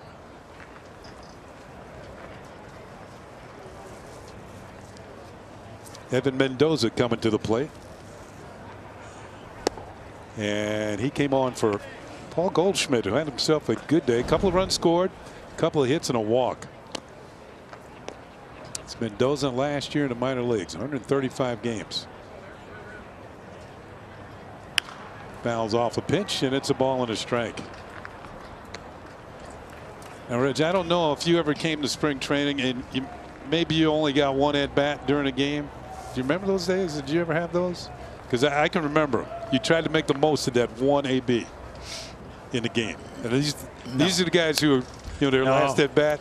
No, when my first spring training, I was trying to make the team. Okay. I went to spring training in the minor leagues, and I didn't participate. I was holding out. I was making $500 a month, and I was holding out for $800 a month. Well, you rectified that. There's a fly ball to right field. And now to it. That's true. the Cardinals lead 8-3. I'll make it 9-3. Jonathan, what did you like about the way you threw the ball this afternoon? ¿Qué fue lo que más te gustó de esta salida de hoy? Creo que atacar los bateadores, ejecutar los picheos, más que todo en el primer inning tuve ejecutando bien los picheos, los bateadores estaban haciéndole swing y los picheos también ejecutados. Creo que fue algo de lo que más me gustó en esta salida. I want to say the way I was attacking hitters, I was executing pitches, they were swinging, I was being aggressive. Definitely got to say that's probably what I enjoyed the most out of this outing today. You mentioned attacking hitters, being aggressive. Those were 2 keys that Austin Romine talked about prior to this game. Where do you get that aggressive mentality from? Esas son cosas que el catcher Austin Romine mencionó, que es algo que busca de ti, atacar los bateadores, irte adelante. ¿De dónde viene esa mentalidad, ese ritmo de ataque? Bueno, he hablado con Larry y con Romine durante del juego, me preparo y hablamos de eso, de atacar los bateadores. Creo que es algo muy importante estar encima de los bateadores, porque cuando está uno arriba en el conteo puede ejecutar esos picheos y que el bateador lo siga y hacer que abaniquen. Yeah, that was the plan before the game. Me, Larry, and Romine, we got together. We were talking about how we were going to face these guys, and that's also something that Larry's always telling me, to be aggressive and get ahead of the count, because when you do that, you have a better chance at executing pitches and making them swing and miss. Does your approach change at all, knowing that there's another spot potentially up for grabs in that rotation with the Luis Severino injury? Cambia la mentalidad, el enfoque que tú tienes en el campamento, sabiendo que hay una lesión en el cuerpo de abridores del equipo. Siempre enfocado en juego a juego y cada bateador a bateador y no cambia ninguna mentalidad, siempre enfocado, y creo que es algo que no nos gusta que pase eso, porque es un gran jugador, un gran compañero, y va a hacer falta en el opening day. No, they always tell me to focus on a hitter at a time, one pitch at a time, one hitter at a time, one game at a time. So the focus itself doesn't change, Of course, we understand injuries are part of the game, and you never want a teammate to get injured, and we're definitely going to miss Severino. But to be honest, the focus doesn't change because I still need to go out there and execute my plan. That was Meredith with Jonathan Loaiza, who started this afternoon, and his interpreter, Marlon Abreu, who does an excellent job for the Yankees. New pitcher for the Cardinals, who's gotten the first two Yankees out here in the 8th inning, is Mike Hochschild. And right now he'll be facing Matt Lipka. Gives you a good idea what they're trying to do in the clubhouse, what management and the coaches are trying to do with the young people and the young players that we're trying to produce through the organization. Stay in focus, do your job, one pitch at a time, one day at a time, one game at a time. And Larry Rothschild is one of the best pitching coaches I've ever been around. He's here at 4:30 in the morning. I heard he looks at more tape and more film than most pitching coaches throughout the league. He's a worker and a contributor. That's Cabrera at the plate. His first at bat. And I tell you, if you're not a worker and not a contributor here, sooner or later they'll find you, and you won't be here. You'll get a change of address. This ball is going to be a foul ball, as Arozarena chased it down the left field line. 9-3, the Cardinals lead. They've banged out 13 hits, and a lot of them were solid hits. I want to go back to that one comment that you had made, that the game is changing, Dave. I really do think that the game we should have a focus on speeding up the game. Cabrera looks like he's got, he gets himself a hit, and his lone at bat drops it into right field. I really do think we should have a focus on speeding up the game. I think it has more interest, and certainly you attract more younger people and get the younger generation involved. There's the clock there that they've put in is just kind of something that they have into the ballpark. I do think that they'll call a ball in spring training. I think we have it in the major leagues, but they don't enforce it. Is that right? That's correct. The clock is here, but they're not going to enforce anything this spring. Yeah. But I think if we talk about it, speed up the pace, let's get things going. Come on, let's go. As you were talking to me off the air when you were pitching, Dave, in the league with the Mike Smiths and the Pete Roses, if you started throwing a breaking ball in a fastball count, or you were afraid to throw a strike apparently, or trying to be cute, or have too much finesse on the ball, and not challenge somebody, it starts stretching the game out. Guys say, hey, come on, let's go, throw it, and start calling you names. Wonder if Doris is Doris Cone on the mound. They challenge your manhood. They would. They used to. Exactly. Here's Billy Burns hitting with 2 outs and a man on here in the 8th. Well, there's no doubt the style has changed. If you go back 50 years, back 75 years. Runners on the move. The Cardinals are going to let him go to second base. It's Cabrera. Defensive indifference. Even Yogi Berra's era, you used to see him kind of almost stand up behind home plate. The catcher almost used to be in a more erect position, and there was more of an emphasis on putting the ball in play. Pitchers, use your defense, throw the ball over the plate. And nowadays, there's so many power relievers. That's why strikeouts are up. It's the pitching. I want to pitch away from the barrel. I want to pitch away from contact is what the term is. Shorter stints. Starters go less innings. Relievers come in. And just let it go. Yeah. Batters have to face 2 or 3 different pitchers in a game as opposed to 1 pitcher. This ball is popped up. Might be a play. Schrock over into foul territory. He makes the play, and that's it for the Yankees here in the 8th inning. Get a hit, leave a runner. It's on to the 9th. 9-3 Cardinals. Friday night on Yes, the Bombers play the Detroit Tigers under the lights here at Steinbrenner Field. Coverage begins at 6:30 as Ryan Ruocco and David Cone have the call. It's right here on Yes and streaming on Fox Sports Go. David, you going to get a day off this spring? Huh? Yes, get a day off tomorrow, then a night game Friday night. So watch out tonight. You are the big game on the big man in the rotation this spring. You will see me at about 3:30 on Friday. Here we go to the 9th inning. Munoz is up. Yaro Munoz. He's the second baseman. And he'll take a pitch for a strike from Reeves. Ground ball foul, and he's in the hole. No balls and 2 strikes. Well, we're calling this our Legends Series when we have a former Yankee in the booth. Well, we've got 2 of them today. We got Coney, and we got Mr. October, Reggie Jackson. And throughout the spring, we'll bring a former Yankee up here for your enjoyment. This pitch is a fair ball down the third base line, and it's going to be a base hit for Munoz. He's going to hold at first base.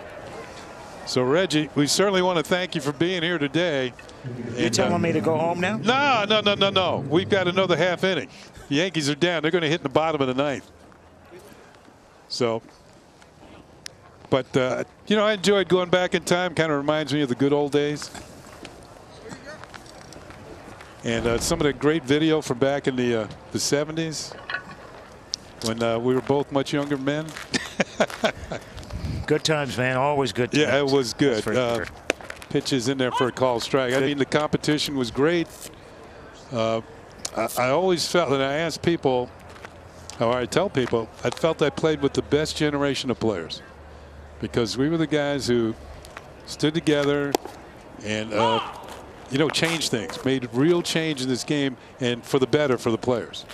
And you know, before there was no such thing as a Players Association, and I think we were told free agency was going to ruin the game. I think it's made it a lot better. So thank you. No, you know, I want to say, you know, I don't want people to misinterpret that. You can certainly say that, gosh, that era was better than another era, et cetera. And I've always had people say to me, what do you think of this player? What do you think of that player? And I think the great players, the judges, and the young players come along like Andujar and Gleyber Torres, and Aroldis Chapman can play and be a star as they turn to. They could be a star in any era. Yes, I believe that too. Derek Jeter, George Posada, Bernie Williams, Andy Pettitte. They're going to be great players in any era that they play in. That's true, but I just think from a fortitude standpoint, that players had fortitude, and they have it now. I'm sure they do. But there's a lot less to prove nowadays because things have been changed over those years gone by. Scott Hurst is the hitter. And yes, Marvin Miller belongs in the Hall of Fame. Oh, no doubt in my mind. Thanks for bringing that up, Coney. I'll certainly agree with that one. I'll certainly agree with that. And I think that you talk about differences in the game and certainly evaluation of players and how players are paid and what they're paying for now is much different than, you know, the era that we played in. I wish I played in this era. You know, every once in, you know, honestly, you know, this era. I mean, I wish I could take batting practice with Aaron Judge and Stanton and Sanchez, just for me and just for fun, if you will. That's called strike 3. That's it for the Cardinals in the 9th. Last chance for the Yankees coming up. They need a big rally here in the 9th inning. They're down by 6. Coming up on Sunday, don't miss NYCFC's 2019 home opener when they take on Wayne Rooney and DC United. Coverage begins at 3, presented by Etihad Airways, right here on Yes and streaming on Fox Sports Go. That is, look out at St. Pete Beach. That's a Dom Cesar Hotel. I'll tell you, if you're in the water today, you got to be from Minnesota or Wisconsin somewhere, because it's a little chilly out here today. Oh, yeah. People from Wisconsin know and Minnesota, buddy. Ryan Lavarnway, veteran catcher, in camp with the Yankees. He's going to get it back and at bat. Yankees signed big people. This guy's probably 6'4", 250, 260. Remember the fight the Red Sox and the Yankees had early in the year last year up at Fenway? I think Tyler Austin and Joe Kelly. neither one of them with the teams anymore. But I remember Judge and Stanton coming out of the Yankee dugout, and that pile just moved. And CeCe came out of the clubhouse. Ground ball towards third. And Lavarnway's out number 1 here in the bottom of the 9th inning.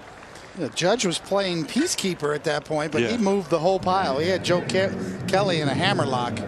And he Judge did. He kind of just broke up all the fights with one hand. He was pushing other guys with the other hand. Here we go. Joe Kelly drills Tyler. Oh, he wasn't happy about that. Well, this is kind of like old school. Come out and do something. Okay. Now watch the pile start move over towards the Red Sox dugout. There's some big people out there. In fact, Brock Holt said later on, you want to fight those guys. They got some big people. Wilkerman Garcia will take a pitch upstairs for a ball. Judge is the one moving that whole pile. Yeah. I see him. Yeah, I saw him in there. I've never seen a whole pile move like that before. Oh, just. I remember in 1968 we got into it with the Detroit Tigers. I was with the Kansas City A's, Oakland A's, and Jack Aker hit a guy in the head. I want to say it was Mickey Stanley, and we started a tussle with the Tigers. And when it calmed down, Willie Horton walked across the field and looked in our dugout and walked up the whole dugout and challenged anyone that wanted to come out. And the umpires didn't get in his way. Nobody stood in his way. He said it to everyone on our team, and then he turned around and walked across the other side of the field. And I don't even think he got thrown out of the game. And nobody came out. No, nobody came out. Ball is pulled foul by Matt Lipka. You know, I can see Willie Horton doing that, and I can see everybody staying put too. Everybody stayed put. Yeah. Willie now works for the Tigers. He's one special advisor. Right? Yes. Been in Detroit. You see him at Comerica Park. I just saw him the other day in Lakeland. Pitch to Lipka. This has gone through the hole in there for a base hit. So a walk followed by a single. And the Yankees got a little something going here in the bottom of the 9th inning. Get a 6-run rally. We'll be here for a lot longer. Here's Amberge. I know you're rooting. Yeah, come on. I don't know which way. Just make it quick. I don't know which way. Load the bases, home run, and then a 3-run shot, and it's over. Second at bat for Trey Amberge on the afternoon.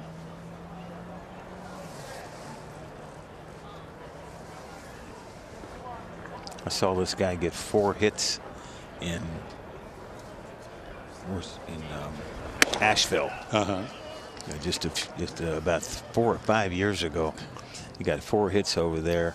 Ballpark is so small, and I bet the team, I said, if you guys just put the ball in play, you'll get 20 hits. You know, because the park's so small. I think we got like 23 hits that day.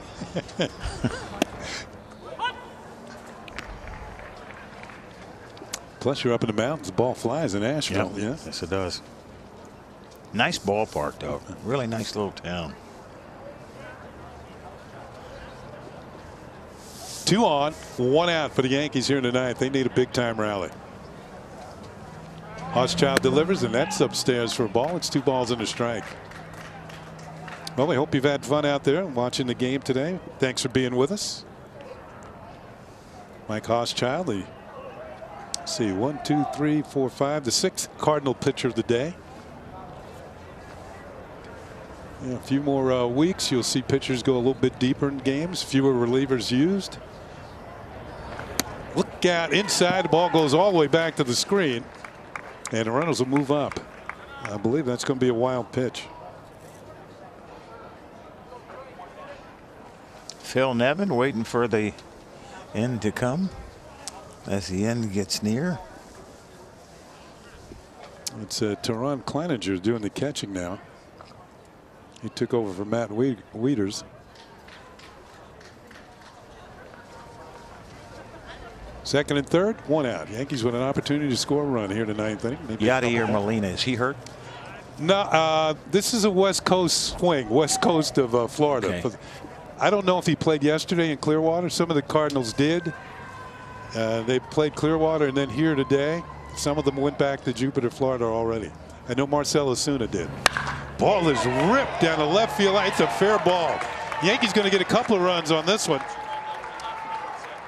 When you say he got 4 hits in one day, he's got one this afternoon. And a solid one at that for Amberge. And it's a 9-5 ball game as we work towards the end of this one. I got some sound effects on that. They got that turned up loud, don't they? You got a good microphone here down by the plate. Great audio team on Yes. That actually going to knock the pitcher out of the game. That is Mike Maddox. Mike Maddox, that's right. Greg Maddox's brother. I saw him before the game. Or is he going to stay? What is he going to say? We got nobody else? It's up to you? I'm sure he did. That's what it looked like that move was. You're it. You're our guy. Was it with the Texas Rangers? Oh, yeah, they do have somebody a couple else. Of years ago? Yes. Yeah, he was. Was he in baseball last year? I believe so, yes. I believe he was. With the Cardinals? Long-time pitching coach. Been around a long time. Yes, he has. Really developed a great reputation. So it was just a... he taught his brother. That's what he can say. He taught him well. Right. Saez will come to the plate. Jorge Saez. Runner at second. Yankees have scored a couple. Trying to make it interesting here. They trail 9-5 with an out in the 9th inning. Little chopper over the mound. Second baseman Munoz throws the first. That's out number 2 on the play. And Berge will move over to third. So the Yankees are down to their last out. And Mike Ford will be the hitter. He grounded to short back in the 8th inning, or I should say last inning.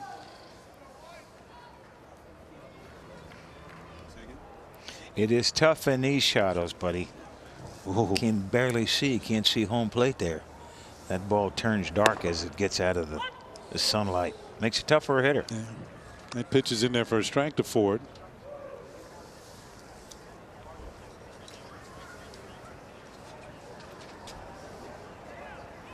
This young man swings the bat pretty good. Been in our minor league system for the last few years.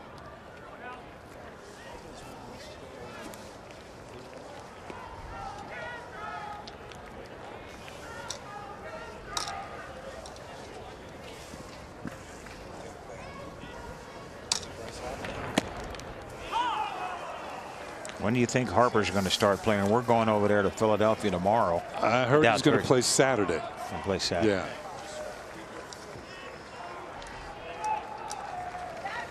The 1-2 pitch just missed the corner. Yes, 2-2. Yes, it did.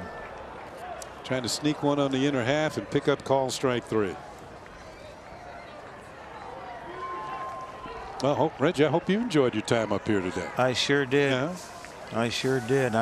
It's nice when you know the guys you're getting ready to work with. You know you're going to have a good time. Foul back. Had a lot of time being around each other last 40 years. 40 years. That makes it pretty easy to get along. It makes it pretty easy to understand what's coming. Well, we appreciate you coming up here today. I appreciate you that. added a lot to the telecast. Good being with you. You make it easy. Yeah, but I'm looking at the scoreboard. 24 hits. We don't have any of them.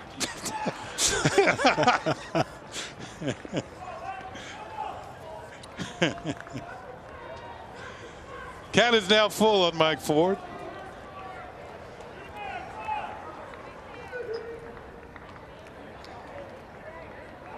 Here is the payoff pitch. And it's pop foul just over our heads. And we'll do it all over again. 3 balls and 2 strikes. Huh? Yeah, you mentioned Mike Ford. Played for Scott Bradley, former Yankee at Princeton University, Ivy Leaguer, and has put up some good, solid minor league numbers. Good decent player. Good on base percentage, good eye. 20 home runs 2 years ago, 16 last year in AAA. And a bounce between AA and AAA. Call strike 3. Ford is called out on strikes, and that will do it this afternoon here at Steinbrenner Field. The Yankees pick up a couple of runs. Mike Shilton, the Cardinals, come away with the win. Here are the final totals on today's ball game. Cardinals win it 9-5, 9 runs, 14 hits, no errors. And for the Yankees, 5 runs, 10 hits, and they too played errorless ball. 3 hours and 35 minutes. Gant the winner, Loaizaga the loser. Romine a 3-run homer for the Yankees. Gleyber Torres 2 for 3 with a double and a run scored. That'll do it from George M. Steinbrenner Field. Special thanks to senior producer Bill Boland, director Michael Cooney, Mike Webb, Woody Fryman, and our executive producer is Mr. John J. Filippelli. Join us again Friday for Yankees baseball as the Bombers take on the Detroit Tigers at George M. Steinbrenner Field right here in Tampa, Florida. Coverage begins at 6:30 p.m. on the YES Network. Once again, the final score, St. Louis 9 and the Yankees 5. For David Cohn, Reggie Jackson, and Meredith Marakovitz, I'm Ken Singleton saying, have a good one, everybody. So long.